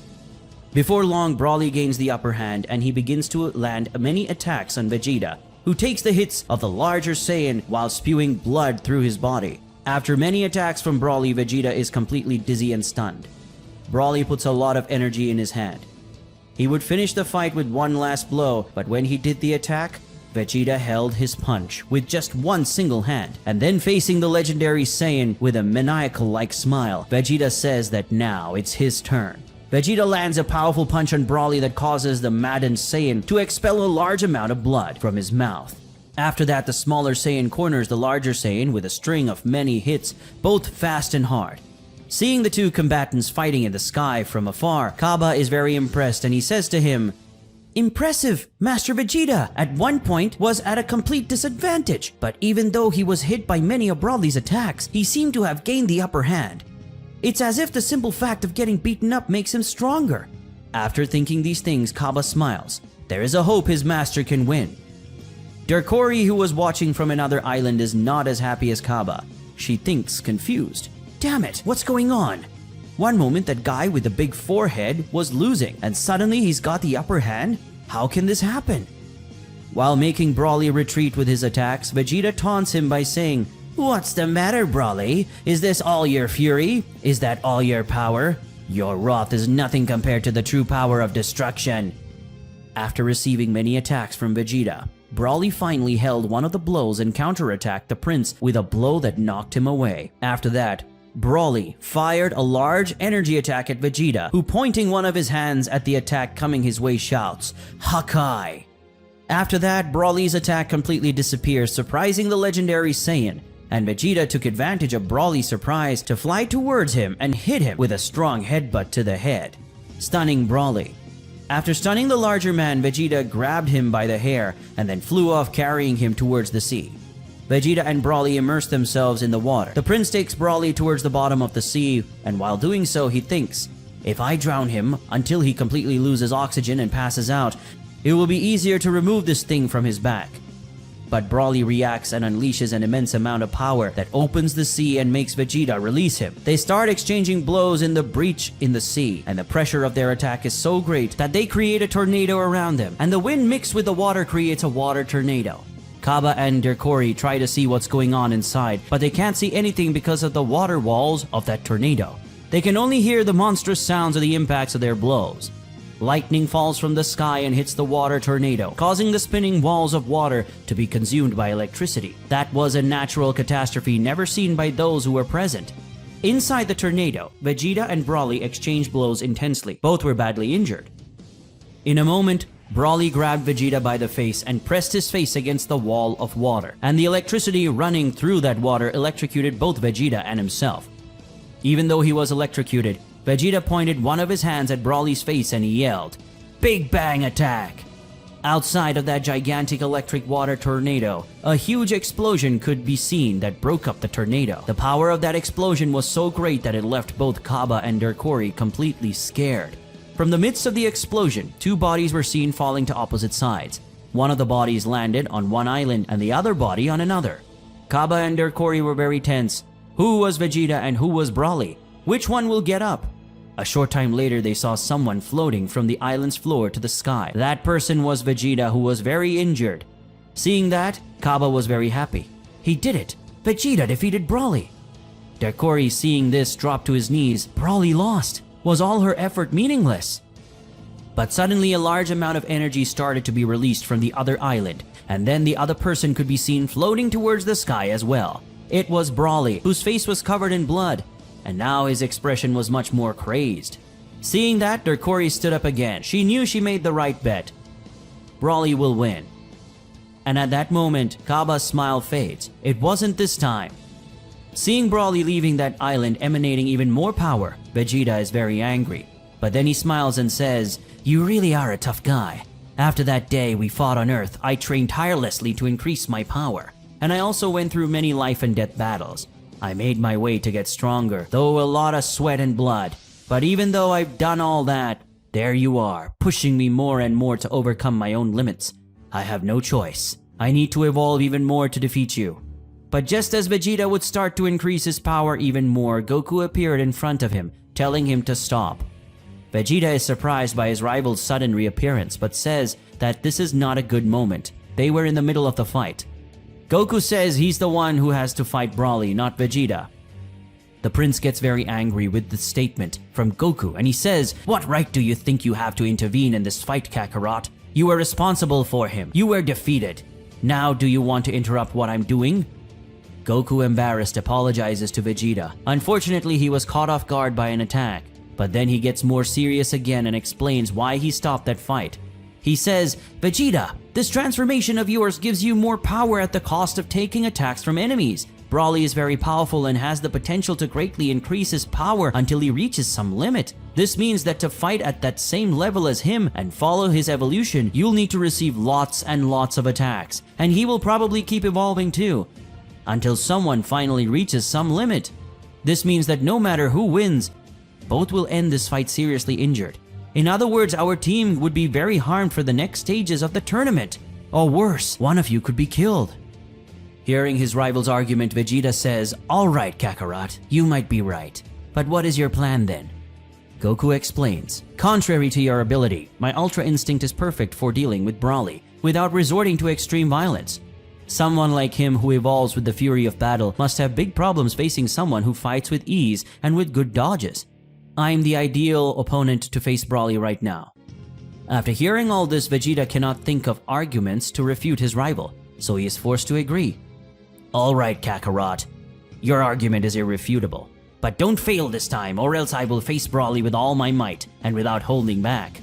Goku thanks Vegeta for understanding and says that this time he won't fail. Vegeta undergoes the Ultra Ego transformation, returning to base form. He tells Goku about the strange object that was implanted in Broly, and that it was probably responsible for his sudden, out-of-control mode. If Goku removes that thing from Broly, he should go back to normal. Hearing Vegeta's instructions, Goku thanks him. That's exactly what he's going to try to do. After instructing his rival, Vegeta walks away from Goku. Goku closes his eyes and concentrates for a moment. And after doing so, he opens his eyes again, and the Ultra Instinct is already activated. While facing Broly, who is completely enraged, Goku says, "Broly, maybe fighting me you can ignore all the anger in your heart a little bit." Ignoring Goku's words, Broly charges at the protagonist, attempting to direct punch, concentrating a large amount of power. But Goku, with a completely smooth movement, deflects Broly's punch as if the angry warrior's attack slipped through his hand, leaving the pressure from Broly's attack to pass right through him. After doing so now, with a much cruder move, Goku lands a powerful punch to Broly's abdomen. A punch so strong that the impact wave of the blow passes through the legendary Saiyan's body. Even though he received such a powerful attack, Broly immediately recovered from the pain and tried a sequence of attacks on Goku, who dodged all the blows with a completely serene expression. And after avoiding many attacks, the protagonist landed a second blow on Broly, this time a blow to the face, which left the brute Saiyan completely stunned. Broly tries to grab Goku, but the smaller Saiyan escapes the larger Saiyan's arms by doing an acrobatic move over him, then lands a top blow down that launches Broly into the sea. A second later, Broly emerges from the sea, flying towards Goku, trying to attack him in many ways. But Goku always dodges, which leaves Broly completely frustrated. In a moment while evading Broly's blows, Goku lands on an island, but the attacking Saiyan doesn't give any rest and flies after the protagonist to hit him a powerful blow from above. But Goku, already expecting it, disappears from Broly's vision, letting him hit the island floor and completely destroying that floor. After Broly does so, Goku reappears above him, and using telekinetic force causes the various pieces of that destroyed ground to come together on Broly, trapping the legendary Saiyan among the rubble. Seeing all this happen, Derkori is very angry. Why can't Broly hit the enemy? Maybe if he has more power. Perhaps he should try to push the talisman's power even further. Derkori extends her hand, but when she was about to use her powers, someone grabs her arm. That person was Hit. Seeing the Universe 6 assassin before her, Derkori is very surprised. She asks how he knew she was there. Hit explains, "Every time you made that threat to me before you escaped, I've been waiting for your next move. Feeling the monstrous energy of this Saiyan called Broly's fights, I figured you might have something to do with it, so I decided to come looking for you. But now you will no longer interfere." Hit touches two fingers to Derkori's neck, and then she passes out. After doing so, the assassin thinks, "Looks like he didn't get back to normal simply with her fainting. He'll still have to be stopped with violence. Sorry, Son Goku, but this is still in your hands." Broly uses his power to completely blast the boulders around him, but his distraction with the boulders opens up a gap for Goku to come up with a moving attack that hits the legendary Saiyan with great force, sending Broly far beyond that destroyed island. But even though he was sent far away with the force of Goku's attack, Broly returned in just an instant, flying towards the other Saiyan with extraordinary speed. Goku dodges Broly's attack, letting him pass right through. But Broly immediately turns around and goes towards Goku again, as if he were a bull attacking the bullfighter. But this time he hits the opponent, who needs to block the blow. Goku realizes that Broly is already starting to adapt to Ultra Instinct. He needs to end this fight before it starts to get problematic. Broly attacks Goku with many attacks, forcing the protagonist to block the blows while backing away. The fact that Goku is retreating gives Broly more and more confidence. Now he's finally winning. His punches reach the opponent. But then, to the legendary Super Saiyan's surprise, a large body of energy is created around Goku, and then the giant hands of that body hold him. After that happens, Goku smiles and then he says, "Capturing you isn't that difficult, as you attack like crazy with no worries. It would be hard to keep you captured, right? Well, but I won't give you time to get stronger. Let's get you back to normal." As Goku's energy body holds Broly, the protagonist steps out of the energy and removes Derkori's talisman from the Saiyan's back. When Goku does this, Broly immediately passes out. Goku sighs in relief as he returns to base form. At that moment, the energy body is dispersed and Broly would fall, but Goku holds him, and simply looking at his friend's face closely, he sees that he fell asleep, as if he was overcome by a deep sleep. Goku smiles and says, "Poor guy. I think he'll wake up in pain and very confused." Goku lands with Broly on the same island where Kaba kept Kale and Caulifla. Vegeta and Hit also join them. A few seconds later, Gohan, Piccolo, and Frost arrive at the scene. They also felt Broly's ki getting out of control, and that it was getting worse, and so they decided to go there to help. But luckily, everything was already resolved. Now Team 4 is finally back together. Vegeta wants to separate from others again, but Gohan says he better not do that. They are already close to the center of the planet. There is no reason for them to separate again. What's more, other people were probably getting there as well, which means they're sure to encounter a lot of enemies from now on. Separation was definitely not a good idea. Piccolo agrees. They already tried the strategy and it didn't work. Half of them are already injured or have spent more energy than they should. From now on, it's best for them to stay together. Goku, Vegeta, and Hit, even not liking this idea very much, understand the arguments of the others and decide that doing this is really the best. All the members of Team 4 flew very high in the sky, at such altitude that only the clouds could be seen below them. They all flew towards the center of the planet, where they had to arrive to move to the next stage. At that moment, they realized something. Broly, Kaba, and Vegeta don't have the Dragon Balls needed to pass. Kaba and Vegeta were unable to take the orbs from the enemies they faced, as Frieza and Cooler fled before the fight was over. And when they beat the 3 women from Universe 2, they were so impatient that they just threw them too far and didn't go after them. That is, they only have the orbs, but they were given to them at the beginning of the tournament. And in Broly's case, he managed to get rid of the orb that Majikayo had, but Goku gave his orb to Jiren after his defeat. That means Broly only has 1 orb now. Frost says that he, Gohan, and Piccolo defeated 2 Universe 2 warriors. He wanted to take the Dragon Balls from them as a prevention, but Piccolo and Gohan said that they already had the required amount of orbs to pass, so it was not necessary to take the orbs who were with them.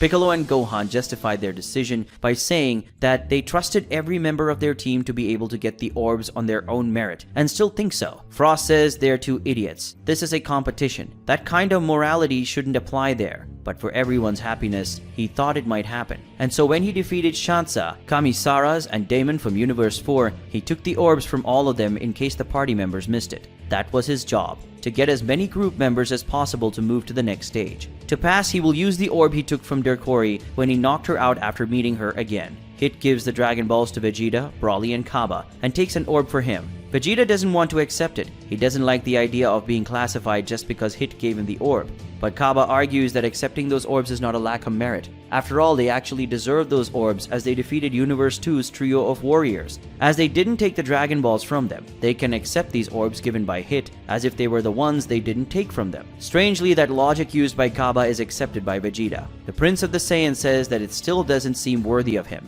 But there is a point in what Kaba is saying. Goku says that if everything is okay and everyone has the required amount of orbs to pass, they just need to arrive at the destiny. After a few minutes of travel, they finally reach the center of the planet, and lowering the altitude, they can see a large tower. That was certainly the meeting place. They fly towards the tower, but many energy shots are made towards them. They dodge all the shots, and then they see the authors of those shots are the participants of Team 2, Paparoni, Panchia, Bolarator, Koitsukai, Majikayo, Napapa, Obni, Lubalt, Mediope, and Dium. The 10 warriors of Team 2 are all gathered. Goku asks what they want. Paparoni replies that they need Dragon Balls to move on to the next step, and for that they will take Team 4's orbs. Piccolo says that he has already imagined that something like this would happen. The losers would gather in the center to, as a last hope, take the orbs of those who are close to completing the journey. Paparoni doesn't like Piccolo's words, so he says, "Who are you calling a loser, Green Man? I will teach you all a lesson. Prepare to behold the power of Aniraza once more." But before Paparoni could even do anything, Hit using the time skip got to the Team 2 participant and landed a blow that immediately knocked him out, leaving everyone in awe. Goku complains, "Hey Hit, why did you do that? Catching people off guard like that is not cool." But the Universe 6 assassin replies, "Don't be an idiot. We don't want more trouble than necessary. With that man out of the way, they won't be able to become that giant monster." Very angry, Panchia, Koitsukai, and Bellator make a fusion, becoming Koichirator, and after doing so, they go towards Hit to attack. But before reaching Hit, Koichirator is hit by a double energy attack in the center of the body. This attack was made by Gohan and Piccolo, who combined Maken Kusapo and Masenko. After that, Gohan says, "From now on, we'll all fight as a real team." Frost, seeing something that surprises him, warns the others, "Hey, look around us!" At that moment, the members of Team 4 notice the group of enemies are approaching from all sides. Seeing this, Caulifla says, "Looks like those idiots who didn't get the orbs are all going to focus on us." Piccolo says, "It's natural that they would do that. We're the ones with the most variety of orbs, after all." But Vegeta gets really mad about it, and he transforms into Super Saiyan Blue. He says, "Those damn vultures! I'm tired of these games. I want everyone to go to hell." Goku, seeing Vegeta transform, also transforms into Super Saiyan Blue, as he says with an excited smile on his face, "Vegeta is right. Since there are so many, we don't need to save so much power. Let's break it down." At this point, everyone decides to use transformations too. Caulifla and Kaba transform into Super Saiyan 2. Kale transforms into a legendary Super Saiyan. Broly transforms into a Kari form. Frost uses the form with 100% unleashed power. Gohan uses ultimate form. Piccolo uses his form with the potential released. And Hit unleashes more power in an energy aura. Team 4 is now prepared for this great, desperate battle to come. With many enemies coming from all directions, Team 4's warriors spread out, each heading in a different direction to face a group of enemies. Ganos flies towards Goku at full speed. He shouts saying that this time he will win, but Goku, saying he doesn't have time to pay attention to him this time, lands a powerful punch on the Universe 4 warrior, who's very surprised by the Saiyan's power and is thrown far away. After that, Vegeta, coming towards Goku while accumulating energy in his hands, shouts for the rival to get out of his way, and then fires the attack. Goku, scared, does as Vegeta says, moving out of the way of the attack with an instant transmission. Vegeta's attacks hit Obuni, who was coming up behind the protagonist to attack him. Teleporting to Vegeta's side, Goku thanks him, but he says he wasn't taking any real risk there. Vegeta tells him to shut up and just thank him for the help.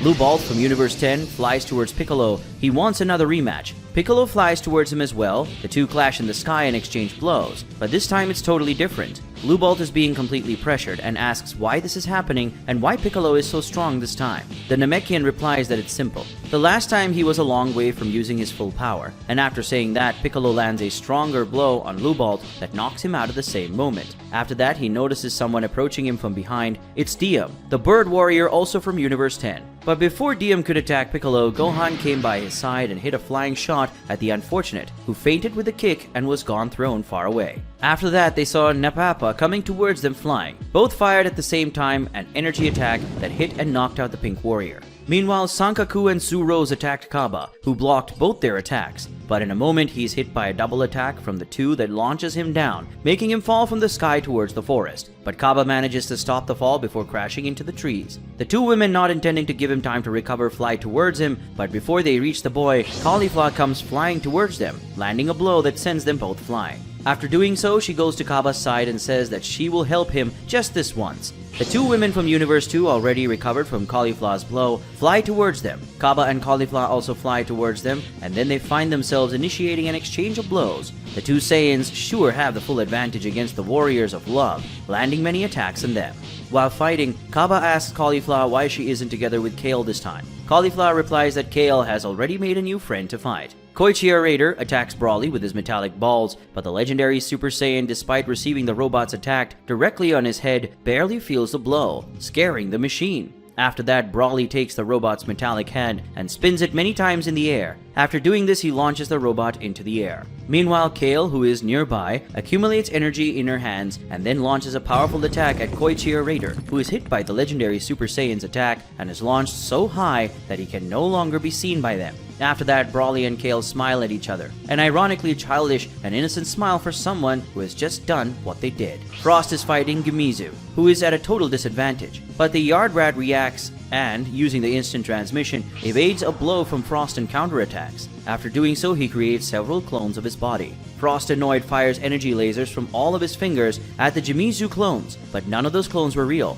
and in fact the real Gimizu appears behind him to hit him with a kick. But Frost smiles. He's been waiting for that, and then he grabs the Yard Rat's leg with his tail, surprising the Universe 2 warrior. With Gimizu trapped by his tail, Frost punishes the Yard Rat with numerous blows. But as this happens, Hamira, who is far below them, hiding in one of the trees in the forest, takes aim at Frost to fire an energy blast at him. But suddenly he is hit by a blow to the neck and then he passes out. Who attacks Hamira was hit. He had noticed the sniper hiding in the place and took advantage of his distraction with Frost and Gimizu's fight to attack him off guard. It didn't take long for the battle to be over, and Team 4's warriors managed to defeat every other participant on the planet who didn't get the orbs needed to advance in the competition. After doing so, the warriors returned to their power base, and then headed towards the tower at the center of the planet, leaving the losers scattered across the region. Arriving close to the tower, they noticed that around the building there are platforms in a circular shape, and on each platform there is space for 5 people. The group split in 2 and climbed onto the platforms. When they did, they teleported to another place.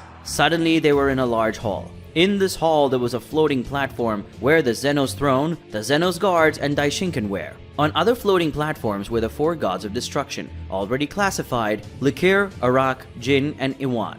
In the center of this place, below everyone else, were the other 10 participants who had passed the first stage of the tournament. The other 10 warriors were classified were Frieza, Cooler, Jiren, Toppo, Dispo, Bergamo, Lavender, Basil, Ribrianne, and Jimizu. Seeing Jimizu among the winners, Frost is very surprised. He remembers defeating the Yard Rat when Team 4 was attacked by everyone a short time ago, but Jimizu explains that he actually faked his defeat, and when no one was watching, he took the orb from another participant defeated by Team 4. With the orb he got from someone else on his own team, he managed to pass. It wasn't the most dignified strategy, but it was the best he could do. Frost smiles. He approves of what Jimizu did. He's right, the smartest are the ones who survive in the end. But in the next stage, he will make sure that Jimizu is not even in a position to cheat. The Yard Rat warrior is a little frightened by this threat. But Daishinkan interrupts the two participants' futile conversation. He says that now that everyone is there, they can start talking about the next stage. Goku, very anxious, thanks the Grand Priest and says he can't wait to start fighting again. Daishinkan praises the Saiyan's enthusiasm and says it's good that he thinks like that. After all, he's going to face many opponents now. The statement leaves Goku confused.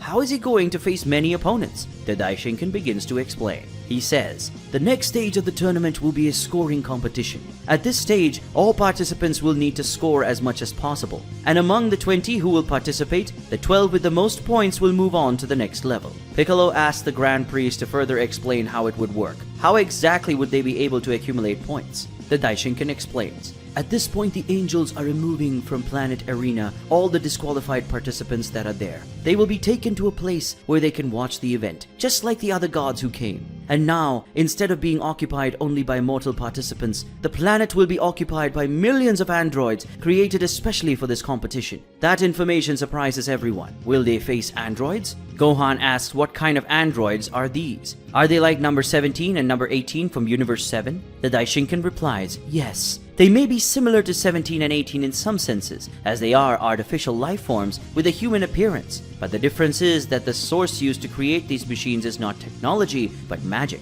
These androids were created by the Super Dragon Balls. They were created for the sole purpose of being used in this tournament. Gohan asks how these androids relate to the participants' scores. Daishinkan explains in detail. Well, I'll explain. Right now, tens of millions of androids are being scattered all over Planet Arena. These androids have a very varied level of power. There are androids with a very low level of power compared to your power, but there are some extremely powerful androids. Each of these androids will be worth a certain amount of points, and the points ranking is done according to their power level. That is, weaker androids will be worth a very low number of points, while stronger androids will be worth a large amount of points. Your mission is to travel around Planet Arena, finding these androids and destroying as many as you can. Every time one of these machines is destroyed, their value will be added to your total score. Frieza complains about these rules. It seems too boring to travel around the planet, destroying insignificant robots. But Daishinkan disagrees and warns. As I said before, the fighting power of these androids is extremely varied. The weakest robots won't really be a problem for warriors like you. You could destroy many of them in a few seconds, but those at the higher levels can certainly be a big challenge. Toppo asks the Grand Priest to explain the average points that we'll get for each android level. Daishinkan does as he asks. Well, the score for each android will vary between 1 point and 500,000 points. As I said, the weaker an android is, the less points the participant will receive for defeating it. And the stronger it is, the more points it will be worth. The difference between the weakest and strongest android is absolutely astronomical. Among all these androids, there are 3 that are especially powerful. Facing them will be a great challenge for any of you, even the most powerful. Upon hearing the last piece of information, most participants get very tense. But some warriors are excited about this, like Goku, who says it would be a very interesting fight. Daishinkan raises both hands, and then an aura of magical energy quickly surges around the participants and then disappears. Caulifla, suspicious, asks what he did. The Grand Priest explains, at that moment I used a magic power that will give you a special ability that will allow you to see the score an android is worth the moment you look at it. That is, every time you look at an android, you will instantly know the score you will get if you defeat him. But not only that, you will also be able to detect their presence with your vision, even if they are at a distance. This will make it easier for you to find them on such a huge planet. In addition, you will also have your scores in real time in your views. In short, you will have in your views complete information about everything you need to know about this game. Frieza comments that this magical ability should function as a tracker they use in their army. Just as trackers detect opponents' fighting power and detects them from a distance, the ability throws them to track androids and see the score. The difference is that detection will take place in their minds, not by a machine. Daishinkan says he doesn't know about these trackers, but yes, that's how this skill works, and he adds that whenever they can see their current score, they can change strategies during the game whenever they see fit. After saying this, the Grand Priest adds more information by saying, the androids are instructed not to attack you unless you appear to want to start a fight, which means you don't have to worry about surprise attacks. You will have the option, when you see the androids, to decide whether or not it is worth starting a fight. Gohan notes that with these rules, they are free to define a scoring strategy, and the Daishinkan confirms. Very well observed, Mr. Gohan. That's exactly it. You'll be able to decide which strategy to follow during the game. You can choose to eliminate dozens, hundreds, or thousands of weaker androids to get a high score, or you can choose to go directly to a more powerful android and get a higher score with just one fight. On the other hand, if you feel that the current score is too low, you can choose to go after stronger enemies to increase your score. Also, in case you are satisfied with the current number of points, you can choose to defeat weaker enemies to increase the score more smoothly. The strategy that each of you will follow will depend on many things, including the power level of you or the group. When he says the word group, Daishinkan remembers something else, so he adds, speaking of group, there's another thing that's important to mention. In case you defeat an enemy in a group, the score that enemy is worth will be divided equally among the group members. That is, let's use as an example that 2 warriors destroy an android worth 100 points, in which case each warrior will receive 50 points. If 4 warriors do this, the score for each will be 25 points and so on. That way, weaker warriors who want to gain more points by defeating a more powerful enemy will have the option to fight as a team. Hearing that information, Bergamo, Lavender, and Basil are very happy. After all, they love to fight as a team. Piccolo also liked those rules. It's a type of competition that allows competitors to create and adapt their strategies according to each one's need. But Goku only wants to know one thing: where to find the strongest guys. He asks the Daishinkan that. The Grand Priest replies he won't reveal anyone's exact position. Goku will have to search the planet for them. This saddens the Saiyan, but he knows he's going to find these guys one way or another. Daishinkan adds one more rule. Another important rule is that at this stage of the tournament, the participants must not fight each other. Your only opponents are the androids. Any participant who attacks another participant will be disqualified all the same.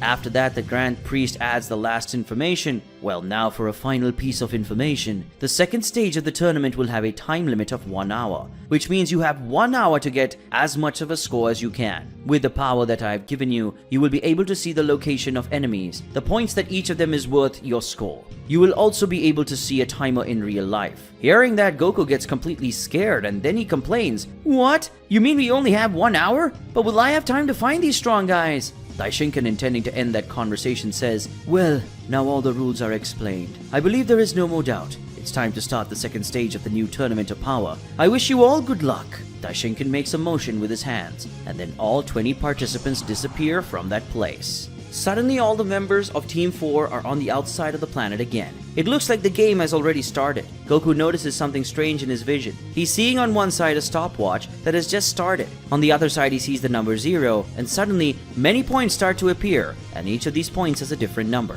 The Saiyan complains, "Oh man, a lot of things started to appear in my vision. It's a lot of information. What an unpleasant thing." Gohan explains, "It's like the Grand Priest explained. This timer is keeping track of the time we have left until the end of the competition. The number 0 is our score, and these little points and numbers are respectively the closest android, and the number of points each of them is worth if we beat them." Frost asks the group what style of tactics they want to follow at this stage. Gohan says that there are many tactics they can use. The safest tactics are to face medium and low enemy levels, individually, or face more powerful enemies in a group. These are the 2 ways to earn points faster without having to take too much risk. Vegeta says these plans are all nonsense. They must go after the strongest and challenge them. That way they can guarantee the classification. But Piccolo disagrees with Vegeta. He says that if they face 2 powerful warriors unaided, they risk expending too much energy or acquiring more wounds. They try to fight individually in the first stage of the tournament, and the only results in bad things. The best they can do is act in a group. He says he doesn't really like working in a team, but Piccolo has a point. Maybe it's better to do it this time. But Goku protests. How is he going to find the strongest guys like that? He wants to fight them. Caulifla agrees. She wants to test her limits too. What fun is a Tournament of Power if she can't use all her power? Gohan tells Goku it's okay. They can look for strong enemies, but they must stay together and fight together. This can be an effective way to gain points faster. They don't necessarily need to fight together, but they should fight not too far apart from each other, so they don't get separated and have the possibility to help someone who is in difficulty. Although some of them don't like it, they all agree with this idea. Vegeta says he's up for it. He doesn't mind fighting next to them, but he won't accept that they interfere in his fight. Everyone agrees to these terms. It's the best thing they can do to keep the team together. Suddenly, everyone is scared when a supernova comes towards them. The members of Team 4 immediately need to flee from where they are, and the attack crashes into the ground and creates a huge explosion in that region. Caulifla, surprised and annoyed, asks who attacked them. The android shouldn't attack them, right? But whoever did that was Frieza. Seeing who attacked, Piccolo asks Frieza what he thinks he's doing by attacking them like that.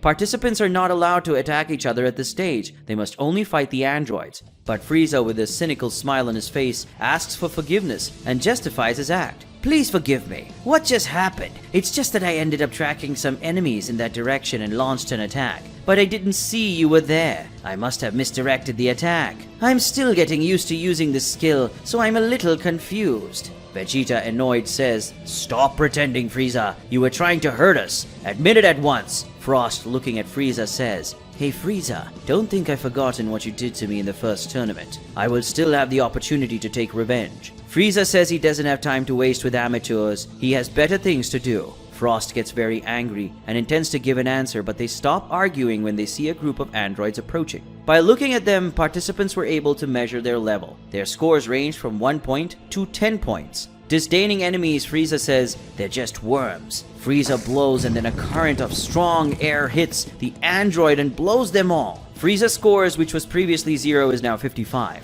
This disappoints the Emperor, who had expected a little more. Cooler, who wasn't far away, yelled at Frieza as he watched something from the sky, and it formed a supernova. Cooler says, "Hey Frieza, there's some worms in that direction." Cooler launches the supernova towards a mountain. The mountain completely explodes, and all enemies that could have been there are sure to have died. After doing so, he says, "Only 320 points? What a joke." Frieza calls his brother, saying, "Come, my brother, let's look for stronger enemies. There's nothing worthwhile in this place." Frieza and Cooler fly out of there. Hit agrees with them and says, "They're right, we should start looking for enemies too." Team 4 also started to encounter many enemies. As they traveled around the planet, they decided to attack different types of androids to measure the average power of each of them, so they could understand what to expect from each scoring level. Team 4's warriors searched for the android individually or in pairs, but despite this, they tried not to stray too far from each other. Seeing a group of dozens of androids coming towards him, Frost measured their power and saw that it varied between 1 and 10 points, saying that they were just trash. Frost created a large globe of energy and fired at them, destroying them all at once.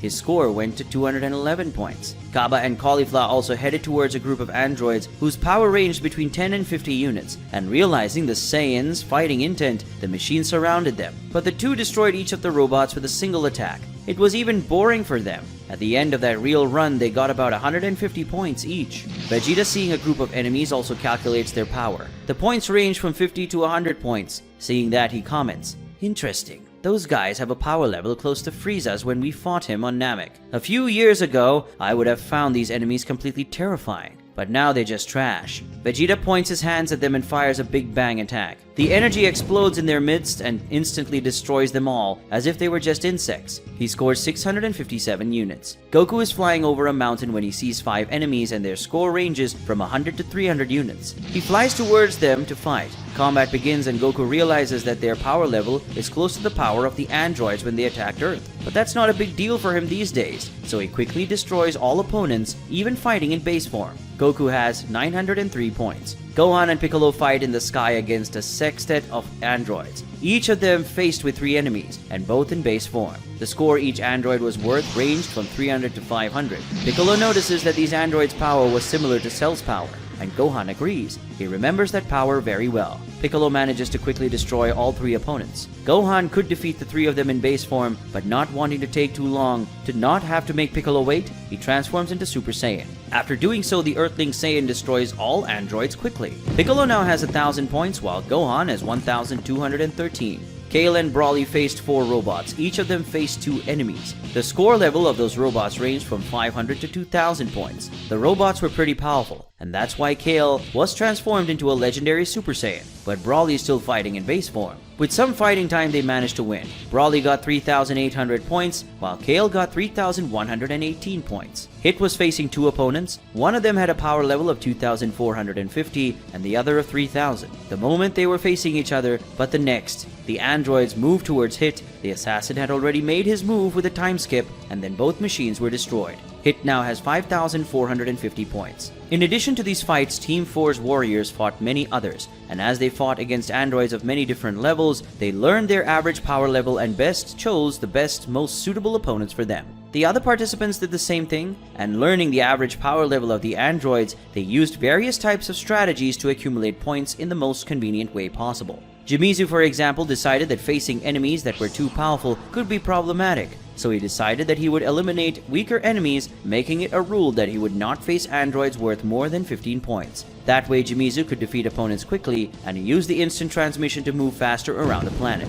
Using the skill given by Daishinken, he would track enemy groups and go directly to them, quickly eliminating them and accumulating points. Universe 9's trio of wild warriors, Bergamo, Basil, and Lavender, decided to use a different strategy. They faced stronger androids, which were worth up to 5,000 points, but they did it using their good teamwork. Dispo raced across the planet, destroying every android he saw. The weaker ones he destroyed as he ran, without even needing to stop his movement, but sometimes he encountered more powerful ones that made him need to waste a few seconds or minutes fighting. Toppo and Jiren decided to use a different strategy. They decided to ignore all the weaker androids and go in search of the more powerful androids. The idea is to guarantee classification with a single fight. After some more time, Team 4's warriors encountered new enemies. This time they decided to risk facing slightly stronger enemies with the intention of getting a faster score. Frost was now fighting an android that was worth 1,520 points. The Universe 6's warrior chose this enemy with the score level because despite being considerably strong, he could still destroy that enemy without needing to use too much power and forms and greater expenditure of energy. Frost fought this android in the sky, and as they exchanged blows, the mortal landed many attacks on the machine. The android, to Frost's surprise, suddenly removed two blades from within its arms and attacked him. Frost, even taken by surprise by the attack, managed to dodge, but his face was slightly scratched by one of the blades. He smiles. He says that apparently this android has some tricks. He also likes to use tricks, but unfortunately, his poisons wouldn't work on this type of enemy. The android lunges again to attack Frost with the blades, but this time the mortal was ready, and so he fires lasers from his fingers. That split the android's blades, then counterattacked by knocking him away. After doing so, Frost, while accumulating a large amount of energy in his hand, says it's time to end that fight, and then he fires the energy at the robot. The attack was more than enough to destroy that enemy. But to Frost's surprise, the robot suddenly started releasing a great aura of energy, and his musculature grew. After this happened, he launched Frost's attack away, leaving the mortal absolutely shocked. Another strange thing is that suddenly the android's power level started to change. Seeing all this happen so suddenly, Frost asks, shocked, "What does this mean?" His score has increased from 1,520 to 1,850. After transforming and increasing its power, the android charges towards Frost at high speed and lands a strong punch on him. Frost, after receiving the attack, tries to counterattack, but his blow is held by the android, who retaliates by landing another attack that launches him away. In another place not so far away, there was a mountain, and at the top of that mountain, an android was sitting in a meditation position on top of a rock. Gohan and Piccolo approach. When they arrive, the android gets up. The two Universe 7 warriors face the android. They see the number of points he's worth, 8,215 points. Piccolo comments that to defeat this enemy individually, they would have to use a great amount of power, but if they fight together, they can do so without having to spend a lot of energy. Gohan agrees and then transforms into Super Saiyan 2. He says that if Piccolo fights by his side, this transformation alone is enough. Both fly at the same time towards the android and try a hit. The android remains frozen on the stone. It just forms a globe-shaped energy shield around itself. Upon hitting that shield, both mortals are electrocuted and move away. After that, the android charges at Gohan and lands an attack that knocks him away. After that, he charges at Piccolo and the two exchange blows. But Piccolo is at a disadvantage until the Namekian is hit by a blow that sends him crashing to the ground. Realizing that Gohan was coming at him again to try and attack, the enemy prepares to dodge, but Piccolo reaches out his arms and grabs the android's ankle, preventing him from moving, and then Gohan lands a strong blow on the android. After that, Piccolo, still with his arm outstretched and holding the opponent's ankle, throws him against the rocks, causing his body to destroy the stones. After that, Piccolo moves to Gohan's side and they both fire an energy attack together, causing a huge explosion in that place. Piccolo asks Gohan what he thinks. Gohan with a serious expression replies that it is certainly still far from over, and the android floats out of the smoke protected by its energy shield. An android is standing at the top of a large tree in the middle of a large forest, watching the forest from above. Who comes to him are Kaba and Cauliflower. Smiling, Cauliflower measures the android's point level. It's worth 10,000 points. Kaba is uncertain about that. Wasn't that enemy too strong for them? Cauliflower says yes individually, but if they fight together using all their power, surely they can win. But Kaba disapproves that strategy, asking whether it is wise to expend energy in this way. But Cauliflower doesn't care about his words and transforms into Super Saiyan 2. When she does, the android understands that they want to fight, so he rushes towards them. Kaba, seeing that there was no other option, transforms into Super Saiyan 2 as well, and they both head towards the android. They exchange blows at the same time, but the android has the upper hand, causing both Saiyans to back off. Cauliflower, seeing the power of the enemy, says, "Damn, I think I miscalculated a little." Kaba, while being grabbed by the android in the neck, asks with an ironic tone, "Do you really think so?" The android launches the boy against the girl and they both collide and fall into the forest. Two androids were standing on a tree branch in the middle of the forest when Broly and Kale approached. Measuring the power of the androids, they saw that one of them was worth 20,000 points and the other was worth 50,000 points. Kale is a little unsure. They seem to be very strong. Broly tells them that he will face the strongest. Since fighting that man named Jiren, he has decided that he needs to improve his self-control so that he doesn't hurt others anymore. He feels that to do this, he needs to face these powerful opponents. Kale smiles. She says if he's going to try, she should try too. The two transform. Broly goes into Ikari form while Kale goes into Super Saiyan. The two advance towards the androids and attack them. The android block their attacks, and the impact is so great that it destroys many trees around them. Hit walks into a cave. Along the way, he meets many androids, all of which have a point level between 100 and 500. Hit says they're not what he wants, but getting some easy points wouldn't be a bad thing. Realizing the assassin's intentions to fight, the androids charge towards him, but in the next moment they're all destroyed. Hit in a single time skip eliminated them all, scoring more than 15,898 points. After doing so, he proceeds to a deeper region of the cave where he finds an android sitting, and the score for that android was 100,000 points. Knowing that Hit wanted to fight, the android gets up, but at the same moment he gets to his feet, the assassin is already close to him, striking a blow to the robot's chest. But to Hit's surprise, despite having a part of his chest dented, the android resists the attack and counterattacks, but he fails to land a blow on Hit, who uses time skip to distance himself. Hit says that apparently that fight will take a little longer than he imagined. On a rock situated in the center of a large lake, an android is standing looking at the sky. Suddenly, several pieces of other androids fall from the sky into the water. Vegeta was the one who did this from the sky as he faced the android. Smiling, the Prince of Saiyan says, "If I defeat you, I'll get 250,000 points, right? Well, it's the best way. I don't want to have to waste time with a lot of this rubbish." Vegeta transforms into Super Saiyan God, and then charges towards the android to land a punch on him. But when Vegeta tries to deliver the punch, the android simply disappears in front of him, and the pressure of the Saiyan's punch destroys the rock the robot was on, and opens a temporary hole in the lake. Then the android appears behind Vegeta, ready to land an attack on him, surprising the Saiyan Prince with his speed. But Vegeta immediately dodges and he transforms into Super Saiyan Blue. After that, the prince smiles. Now he realizes that the creature was really powerful. He could give him some fun. Very high in the sky above the clouds, an android floating while looking down. Then someone breaks through the clouds and comes face to face with him. It was Goku. Facing the android while smiling, he says, 300,000 points, huh? Not bad. Goku transforms into Super Saiyan Blue, then flies towards the android to start a battle.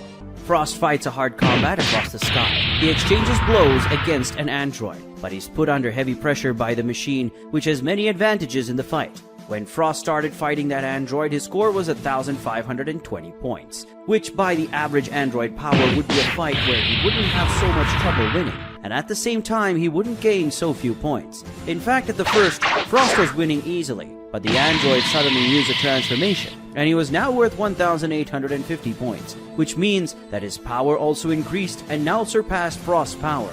As he is pressed into combat, Frost complains, "Damn that angel! Why didn't he warn that these machines could increase his powers?" Frost finally manages to land a hit on the android, but he didn't even move the attack.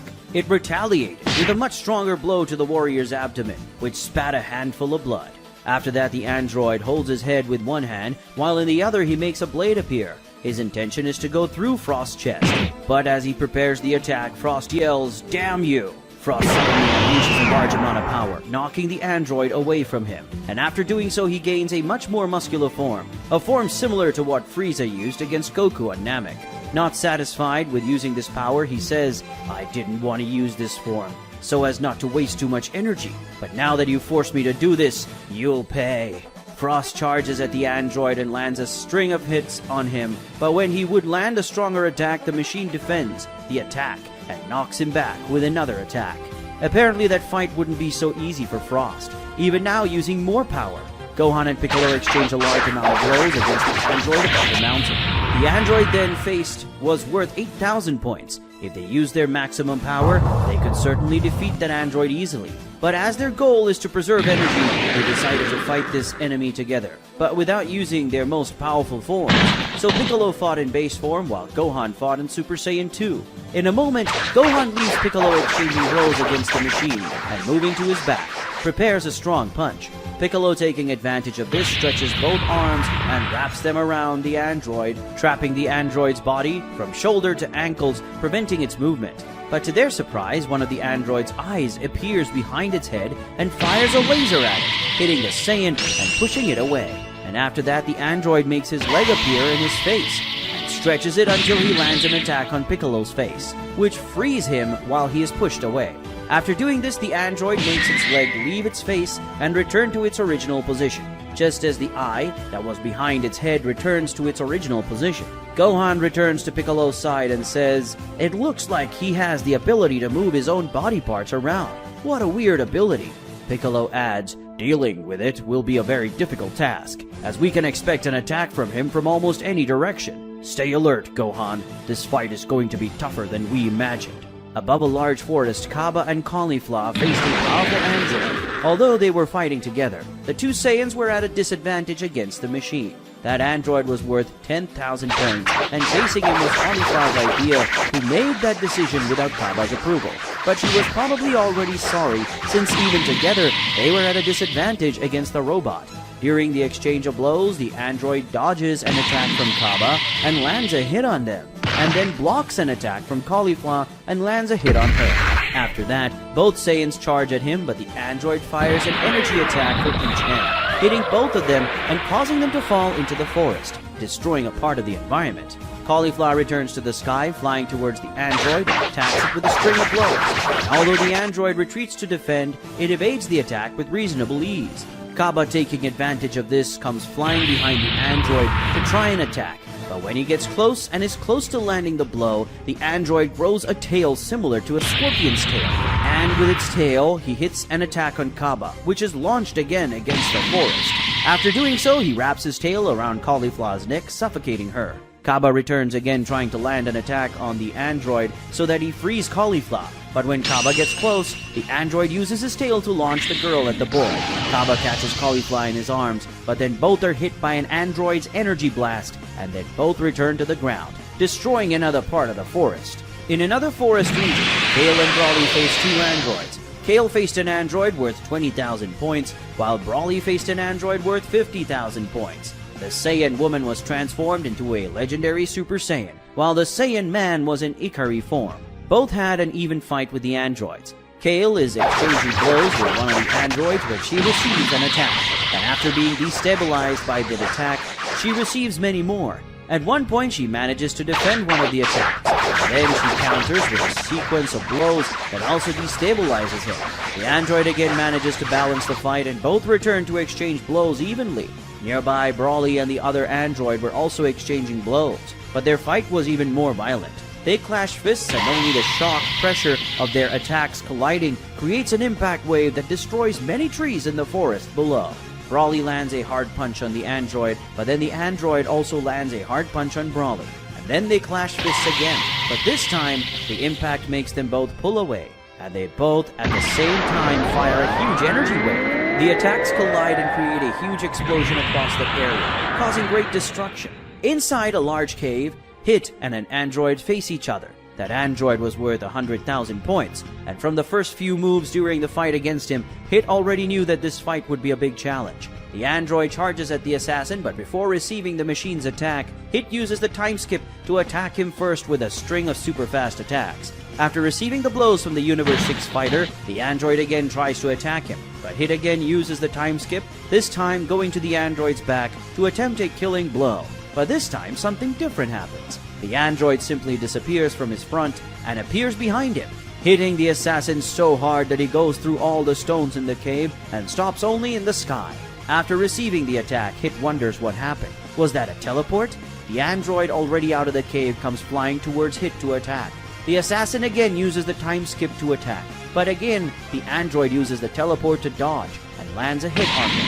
After receiving this attack, Hit recognizes that his opponent also has good skills. That's going to be a tough fight. Above a large lake, Vegeta and the android he faced were exchanging blows, an android that was worth 250,000 points. Vegeta, transformed into Super Saiyan Blue, fights the android evenly, both dodging, defending, and landing attacks on each other. Vegeta, while exchanging blows with the machine, says that he is too good for an old can, but he will never be good enough to defeat the great prince of the Saiyans. Vegeta lands a blow that knocks the android away, but he stretches out his arms, grabbing Vegeta's shoulders, and returns to him with a strong headbutt that knocks the Saiyan away. He doesn't let this last blow go unpunished, and fires a wave of energy at the android, which is carried away and explodes along with Vegeta's energy into a mountain that surrounds the lake. Vegeta smiles as he says he might think he's smart, but he's just a stupid machine. But then the man notices something strange. On his shoulders are small robots, which were surely implanted the moment the android touched him, and these small robots self-destruct, causing a huge explosion. After the explosion, he is reasonably injured, but very angry, saying that that idiot robot will pay for it. The android, already recovered from the Saiyan's last attack, returns to continue the fight, and Vegeta also flies towards him to continue.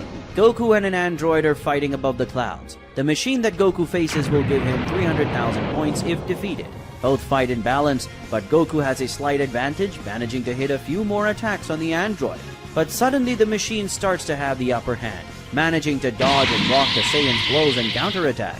As he fights, Goku notices that it looks like this android is simply anticipating his attacks. And not only that, the android's movements have become similar to his movements. The android lands an attack on Goku that knocks him away, and after that goes after him to continue the attacks. Goku reacts by launching a Kamehameha at him. The android dodges, and to the Saiyan's surprise, also launches a Kamehameha, which Goku also dodges. After that, Goku realizes that the android is actually copying his techniques, and apparently he can do that with physical attacks and also energy attacks. Realizing this, the mortal reflects within himself. It seems that seeing my techniques and movements once is enough for him to understand everything and learn how to use them. He not only uses my fighting style against me, but he also learns to deal with my style. I need to be very careful how I fight him, because every wasted move will help him improve during the fight.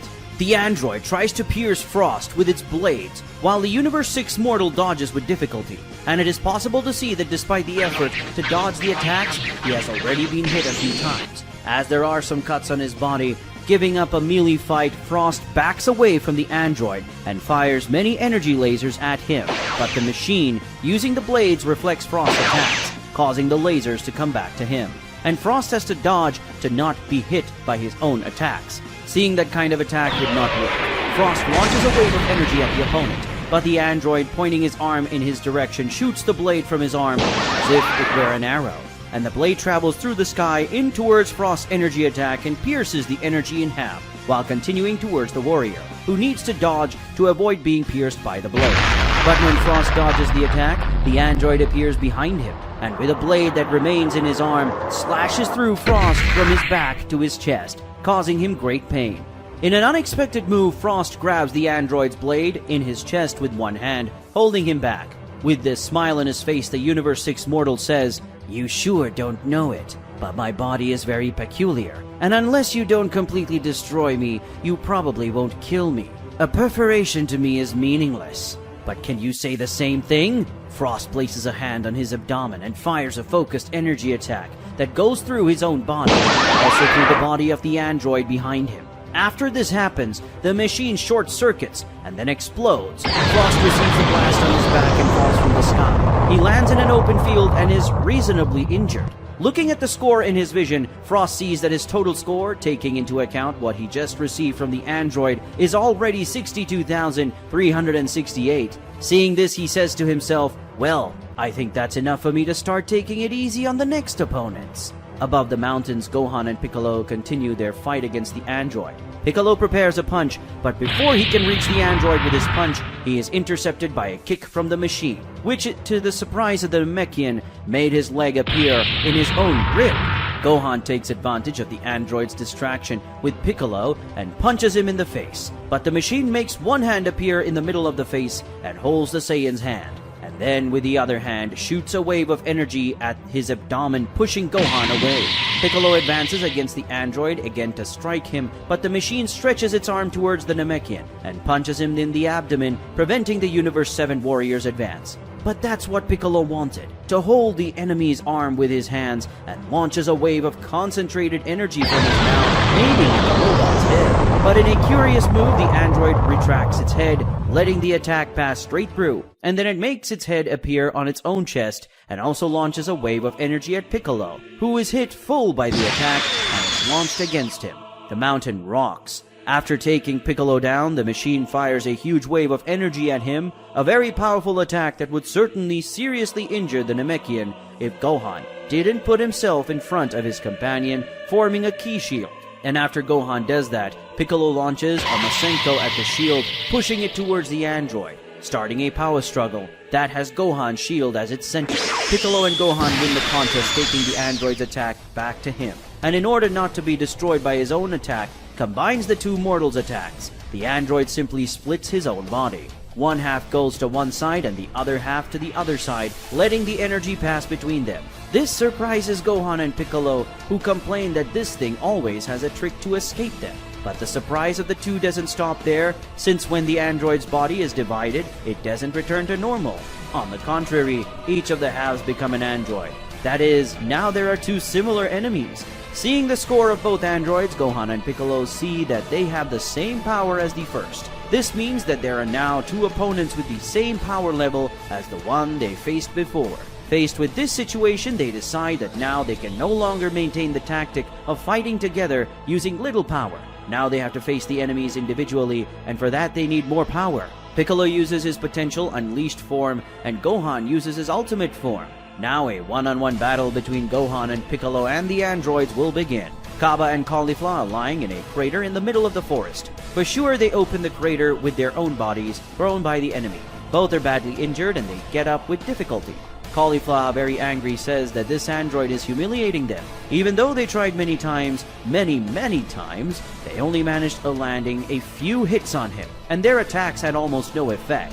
This is a catastrophe, and it's all Kaba's fault, who is useless. But Kaba replies that he said it was not a good idea to face the android, but she didn't listen to him. She was the one who put them in trouble in the first place. Caulifla lowers her head. She's really frustrated. Since the Tournament of Power, she has trained a lot. But despite her efforts, she can't reach Super Saiyan 3. She's sure that if she reached Super Saiyan 3, she could take the enemy down in 1 second. Kaba, with a comforting smile on his face, says that they Saiyans can always push their limits when facing a powerful enemy. They must keep fighting, and together they will become stronger. Caulifla smiles, saying that she needs to fall a lot to accept motivation from an idiot like him. She doesn't need to hear that. She knows they must keep fighting. Looking at the sky, they notice the android flying down toward them. And then the two again concentrate energy, emanating the electric and flaming aura of Super Saiyan 2.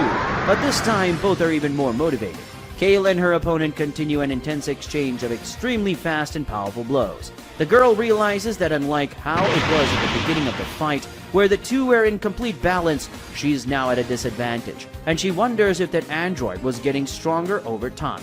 After reflecting for a bit, she realizes that no, he's not getting stronger. She deduces that while she is getting more and more tired of combat, the android seems to keep the same level as when they started, and that's because that machine never gets tired. Because of this, he is starting to gain the upper hand against her. Kale takes a series of hits from the android, but when that happens, the Saiyan becomes enraged, and then counters with a much stronger blow, which sends the machine flying. With a smile on his face, Kale says that even though he doesn't lose energy during battle, and so gives the feeling that he's getting stronger, she's different. As a Saiyan, she can actually become stronger during battle. That is, while his power increase is just an illusion, her power increase is very real. Kale charges at the android with a speed much higher than what she was using during the fight so far. And this surprises the android, who has his chest pierced by the Saiyan girl's fist. Kale removes her arm from the android's body, and he falls from the sky. Nearby, Broly also fights, but unlike Kale, the android isn't able to gain an advantage over time. That's because Broly, while fighting, is adapting faster and faster to the android's fighting style, and his power is also growing. That is, even though the android has infinite energy, Broly is gaining more and more advantage as the fight goes on. During the exchange of blows, the android is at a total disadvantage and receives many attacks from Broly, and seeing that he can no longer maintain a hand-to-hand fight against the Saiyan of Universe 7, the creature moves away from him and, accumulating a large amount of energy, fires an immense wave of ki at him. Broly responds in the same way, also firing an immense wave of ki at the machine, so both attacks violently collide. In a few seconds of dispute, it's already clear which attack is the strongest, as Broly's energy fiercely advances against the android's energy, which at the last moment tries to deflect, but half of his body is completely destroyed by the warrior's attack. Seeing that the android no longer has half of his body, Broly says that he should give up at once. He won't be able to fight anymore. But the Saiyan was very wrong. The android starts to concentrate energy, and the other android that had been defeated by Kale seems to be sucked by him. Both collide their bodies, and at the moment of collision, the bodies seem to fuse, and at that moment, they begin to emanate an absurd amount of energy, which surprises both Broly and Kale. Before long, a new android appears. This one is much bigger and more muscular. Broly and Kale see that the score this android is now worth is 350,000. And if before Kale's opponent was worth 20,000 and Broly's opponent was worth 50,000, this means that this fusion added their power together and multiplied it 5 times. As they face the opponent, Broly and Kale are worried that fight is going to be much harder than they could have imagined. Hit and the android he was fighting fought a super fast battle across the sky. Universe 6's assassin constantly uses his time skip to dodge the android's blows and counterattack, while the android uses his teleport-like ability to also evade Hit's attacks and counterattack. In this way, both fought a fight where no one hits anyone, a speed contest where whoever made a mistake first can be seriously hurt. After so many failed attempts by both of them, the android finally manages to land a hit on the mortal, but that one was just a clone, a residue of the assassin in space-time, and the real Hit appears behind the android to land a hit. But the machine probably already anticipated this move, causing several electrical wires to come out of its back, which get tangled up in Hit's body and severely electrocutes the man. To escape the wires, Hit releases a large amount of energy at once, breaking the wires and getting free. His next move is to step away from the enemy to think for a while. Hit realizes that his enemy had more tricks than teleportation.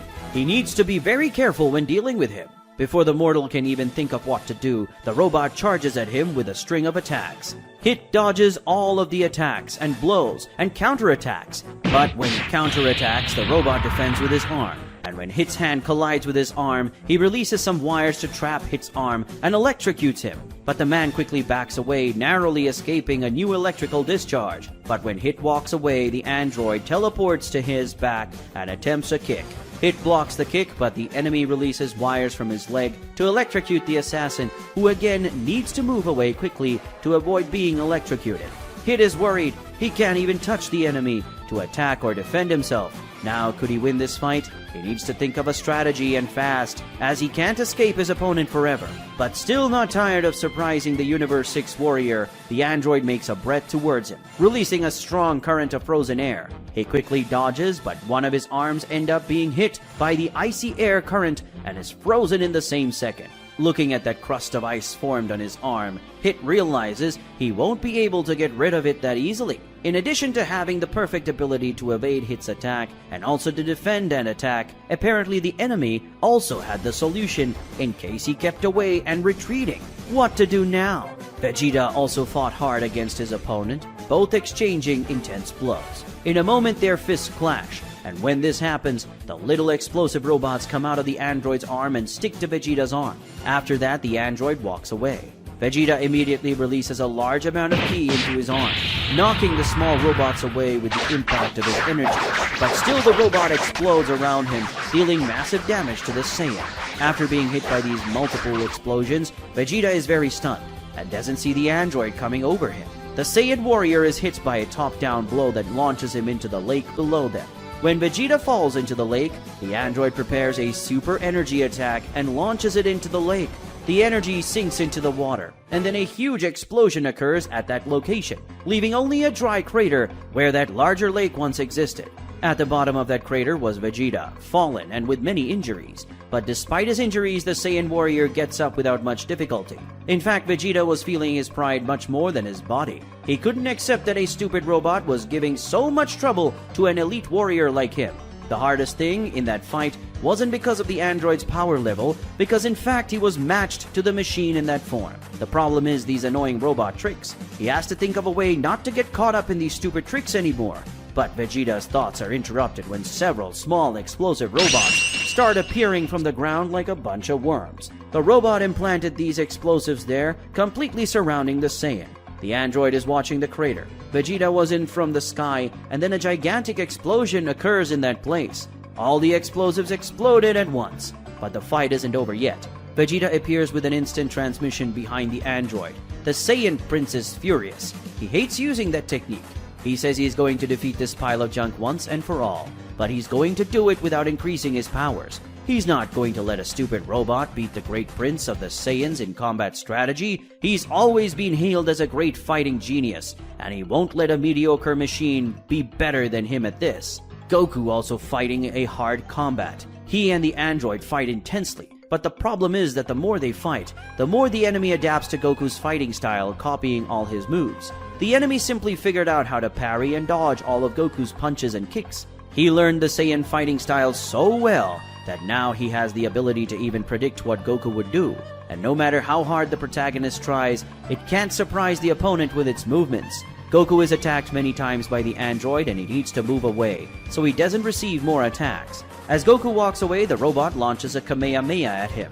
Goku responds by launching a Kienzan at the technique, and the slashing disc cuts the energy wave in half and heads towards the android, who escapes. But then the android dodges. Goku manipulates the disc to return to the opponent, and seeing the disc return to him, the android also copies the Kienzan, launching his own disc at Goku's disc. When the two Kienzans collide, they destroy each other. But what the android didn't expect is that there was a second disc underneath the one that was destroyed. Goku threw both discs together so that the second one wouldn't be noticed. This second disc passes through the android, cutting off one of his arms. Not satisfied with making a single cut, Goku manipulates the disc to return once more to the android, who uses his other arm to create another disc and launches it at Goku's attack. When the attacks collide, it explodes. But actually, this was the tactic of the Saiyan, who after being hidden from the android's line of sight by the smoke of the attack that collided between them, uses instant transmission and goes to the back of the machine, already with the Kamehameha prepared, and using the Kaioken 10 times, increased with Super Saiyan Blue. While surprising the robot, Goku shouts to the enemy, "Copy that! Kamehameha!" Goku fires a gigantic wave of energy that completely engulfs and shatters the android. When the energy is dissipated, there is nothing else in front of him. Goku smiles. Now his score was 335,000 points. Vegeta lands many blows on the android, carrying him through the sky while attacking him incessantly, until in a moment, one of these small explosive robots comes out of the android and jumps towards Vegeta's face. But the Saiyan immediately reacts by slapping the little robot, which explodes away from them. But that wasn't the only explosive that the android released. In fact, it makes several dozen small explosives come out of its body and jump towards Vegeta, who needs to move away to escape. But unfortunately for the Saiyan of Universe 7, the android can manipulate the robots, guiding them towards the Saiyan, who needs to fly away. Seeing the micro-robots coming towards him as if they were a swarm of bees, Vegeta fires ki balls at them. And as soon as the attacks hit the robots, they explode in large numbers. But there were too many of them, coming like insects towards him. Vegeta continues to run away, but in a moment, he is surrounded by explosives which fly towards him and stick to his body. But when that happens, Vegeta smiles and then he teleports, getting on the android's back and hugging him. Doing so, the Prince of the Saiyans smiles as he says, "How was tasting your own trick?" A huge explosion happens, destroying a huge area around it. After this huge explosion, all that is left in that region is rubble.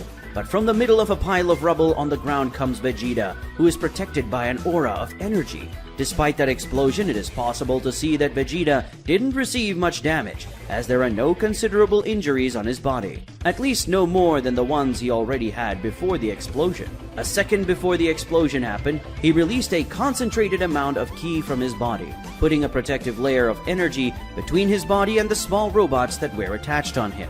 So he took minimal damage from the explosions, unlike the android who took all the massive damage from the explosions and was completely destroyed. It was a risky strategy, but in the end it worked. Of course, the fact that he had to use instant transmission again in a battle bothered him a lot, but it would be worse if he was defeated by the stupid robot. Vegeta sees his score, which is now 301,000. He smiles. He's sure he's going to be the highest scoring warrior in this game. Hit from a distance escapes the wave of coal thrown by the android. Universe 6's assassin is in a bad spot as fighting that android up close is very tricky, but so is keeping distance. And to make things worse, one of his arms is frozen. That situation makes Hit a little angry. That fight is already going on much longer than he thought. He didn't want to use too much energy in that fight, so he let it all happen. Sticking to the strategy could lead to his defeat. Hit stops running and concentrates a lot of energy, showing that he will appeal to a much more direct and raw combat. The assassin flies towards the android, which launches several freezing waves at him. Hit doesn't stop. He keeps advancing while dodging attacks. The android changes strategy and makes several electrical wires emerge from his hands, launching them towards Hit, who is not intimidated even for a moment, and continues his advance while dodging the wires passing between them. But when Hit gets close enough to attack, the android controls the wires using telekinetic force, causing all the wires to spin around Hit. The assassin reaches out to land a punch to the enemy's chest, but the android causes the wires around Hit to close the way, trapping the assassin and severely electrocuting him. Hit has his flight stopped when he's only a few meters from the android, and for a few meters, his outstretched arm to punch the robot couldn't hit him. But to the robot's surprise, even with Hit's hand not hitting him, the android's chest is somehow crossed, as if he received a direct and concentrated attack in that region. After this happens, the electricity in the wires stops, and the wires fall apart just as the assassin's frozen arm returns to normal. Hit smiles and says, "You must be wondering how I managed to hit you, right? Well, I used my time jump. But instead of moving my body through time, I moved my energy in a super focused attack directly on your chest. I bet when you saw me concentrating power like that, you could only expect a direct melee attack from me, right? Well, that was the intention. Your mistake was focusing too much on just my body." With his body going into a severe short circuit, the android explodes. Hit sees his current score of 133,840 points. He thinks that's a good number. Broly and Kale faces the android that is the result of the fusion of the two androids they faced before. The android emanates a great amount of energy, which makes both Saiyans worried. Despite everything, Broly and Kale charge forward to attack the android, who also charges at them. An intense exchange of blows begin, but despite fighting together, the Saiyans are cornered. Seeing that the hand-to-hand fight won't work, Broly and Kale walk away at the same time and together launch a powerful energy wave at the enemy, which forms a large energy globe in front of him. The energy globe in front of the android stops the Saiyans' attacks. Then the android launches the globe back at them. Broly and Kale try to hold off the attack, but they can't, and a huge explosion ensues. The two Saiyans fall to the ground. Broly manages to get up. He has clearly been reasonably injured, but Kale is much worse. She has lost her transformation and consciousness. Seeing his friend injured, Broly is filled with rage and begins to emanate a large amount of ki as his pupils begin to dilate. But suddenly, he remembers the moments of the training between him and Vegeta on the planet of Beerus. Training whose objective was precisely to control his powers. Then he remembers when he was about to lose control and Kale helped him get back to normal. After that, he remembers the fight against Jiren, where he lost control. But he has some memories of the Universe 11 warrior saying some things about controlling his own powers. And finally, he remembers when he lost control because of Derkori's tricks and hurt his companions. Strengthened by all these memories and learnings, Brawly begins to exert great strength and concentration to control himself. And as a result of this effort, his pupils return to their place. But he is transformed into a Super Saiyan. He was finally able to control this transformation. Brawly looks down at his hands, surprised that so much power is coursing through his body, and he can control it. He looks at the enemy with a serious expression and advances towards him. The android launches several energy balls at the Saiyan, who, putting his arms in front of his face, goes ahead against the attacks, supporting the various explosions until he reaches the enemy with a sequence of blows that stuns the android.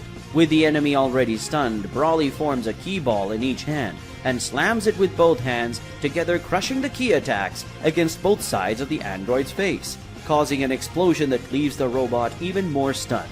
He continues the sequence of attacks by opening his mouth, while firing a large energy wave also at the android's face. At the end of his last attack, the machine's head is completely cracked. And to finish his sequence, Brawly concentrates energy in one of his hands and lands a strong punch in the middle of the enemy's face, releasing all this large amount of energy at once.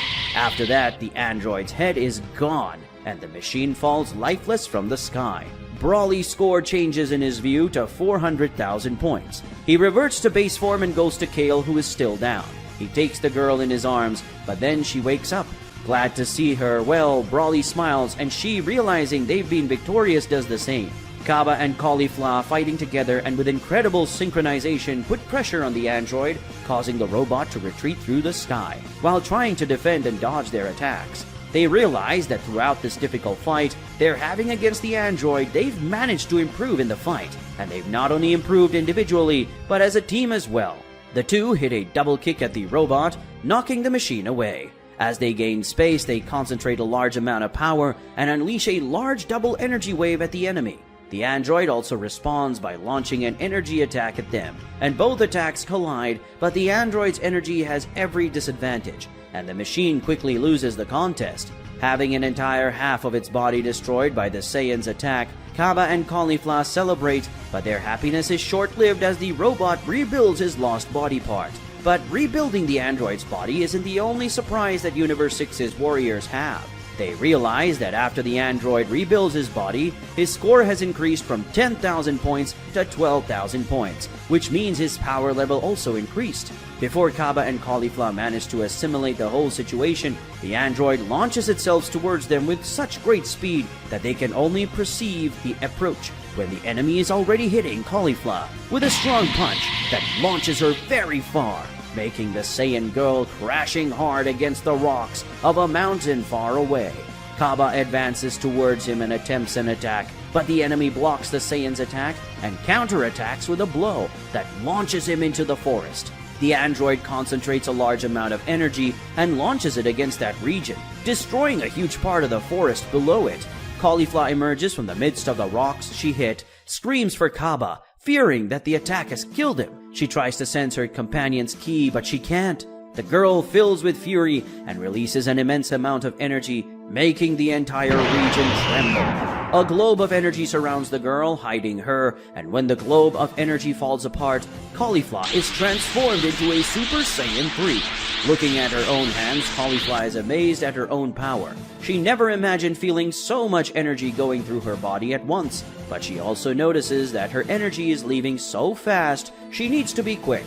Looking at the android with a look full of fury, Caulifla says that he will regret what he did to Kaba. She flies towards the android and punishes the enemy with a great string of blows. The android receives all the girl's blows without even being able to react. But after so many attacks, the android finally reacts by trying to hit an attack with its tail on the Saiyan. But Caulifla grabs the tail and launches the android into the sky, and after concentrating a large amount of energy, launches an incredibly powerful attack, which when it hits the android is completely destroyed. After destroying the enemy, Caulifla reverts back to her base form. She closes her eyes, sad, but then Kaba appears behind her. congratulating his companion for finally reaching Super Saiyan 3. Seeing that Kaba was alive, Caulifla is absolutely shocked and asks what happened. Wasn't he dead? Kaba explains that no. At the last moment, before receiving the android's attack, he created an energy shield to protect himself. As the attack was more powerful, it destroyed the shield and the impact made him faint for a short time, but he woke up in time to see the end of the fight. Caulifla hits Kaba, saying he's an idiot for worrying her like that. With a comical expression of pain, Kaba apologizes. He had no intention of causing trouble. Seeing her score after defeating the android, Caulifla realizes she's reached 90,000 points and asks Kaba's score. He has 86,520 points. The girl brags, saying she's winning. This makes the boy surprised. He didn't know it was a competition. Gohan and Piccolo fight the two twin androids. Piccolo uses his unleashed potential form, and Gohan uses the ultimate form. And unlike when Gohan and Piccolo fought together against the android that was one, now the machines had the disadvantage in the fight. The power level of the two androids is the same as the first android, as is the same number of points, which is 8,000. But when the android was just one, Gohan and Piccolo fought using lesser forms, as they believed they could win using fewer powers if they fought together. Because of this, they were inferior to the power of the android individually. But after the android split his body, they were forced to face two enemies with the same power level. They had to use more powerful forms to not be defeated. And now the androids are at a disadvantage. Gohan, while exchanging blows with the android, presses him, causing the machine to recoil. It doesn't take long for the Saiyan to start hitting attacks, punishing the enemy with many blows. As he does so with a smile on his face, the Universe 7 warrior says that now the power difference between them is too great. No matter what kind of trick he wants to use, he will never win this fight. The android tries to land a punch on Gohan, but he holds the blow with only one hand. And with the other hand, he lands a punch that pierces the robot's abdomen, and he finishes passing through the machine's body with a wave of energy fired by the hand that was inside the creature. After receiving this attack, the android starts to short-circuit, and then Gohan launches it into the air, and the machine explodes. After this victory, Gohan sees in his vision his new score of 112,000 points. As he returns to base form, the Saiyan smiles. The score wasn't bad at all.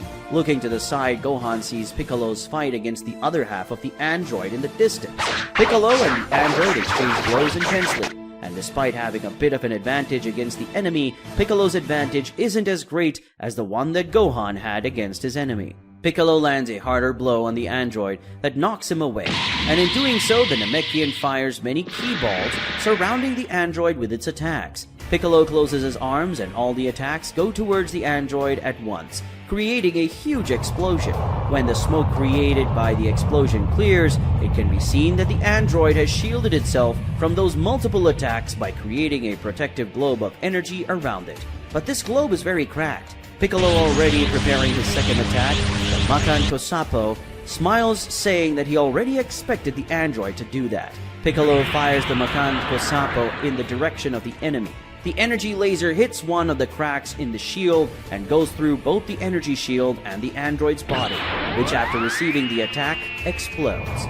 When the android is defeated, Piccolo can see his current score, which is 98,986 points. As he returns to base form, he smiles satisfied. Gohan approaches his friend, saying that they've now got a lot of points. Piccolo agrees, but they still can't relax as they don't know how the others score. But they can at least afford to face slightly less challenging enemies now to save energy. After all these battles, Team 4's warriors gather in the sky. All of them speak for the score that each one has made so far. Frost scored 62,368 points, Kaba scored 86,520 points, Caulifla scored 90,000 points, Piccolo scored 98,986 points, Gohan scored 112,000 points, Kale scored 114,285 points, Hit scored 133,840 points, Vegeta scored 301,000 points, Goku scored 335,000 points, and Broly scored 400,000 points. Vegeta, after discovering that he was only third in the group scorecard, becomes very angry, telling Broly and Goku that he won't let them beat him like this. Goku is also a little upset. He would like to be number 1 too. But Broly, unlike the other two, doesn't care about that. In fact, he even thinks he scored enough, and he's no longer looking for stronger androids to fight. The other team members also think this way. From now on, they will only look for weaker androids to score more easily. Vegeta says that they are all idiots who settle for little, but not him. He will be the one who scores the most points at this stage of the tournament. Goku disagrees and says it will be he who scores the most points. Looking at the information present in their view, they both see that 8 minutes have passed since the start of the second stage of the tournament, which means that there are still 52 minutes left to play. They have plenty of time to increase their score. Goku realizes that even though he's been facing powerful enemies, especially his latest opponent, he still hasn't faced the androids worth the maximum score, and this is a fight he surely wants to have. But not only does Goku want to have this fight, Vegeta does too. With that in mind, the two rivals fly away looking for even more powerful enemies to score as many points as they can. Even after facing extremely difficult battles, Goku and Vegeta are not satisfied with the accumulated points and set out in search of even more powerful enemies. Meanwhile, the other participants are also looking for their own ways to score as much as possible. Who will be the one who will qualify for the next stage of the Tournament of Power? Who will be the one who will get the most points? And what challenges will await them among these powerful machines?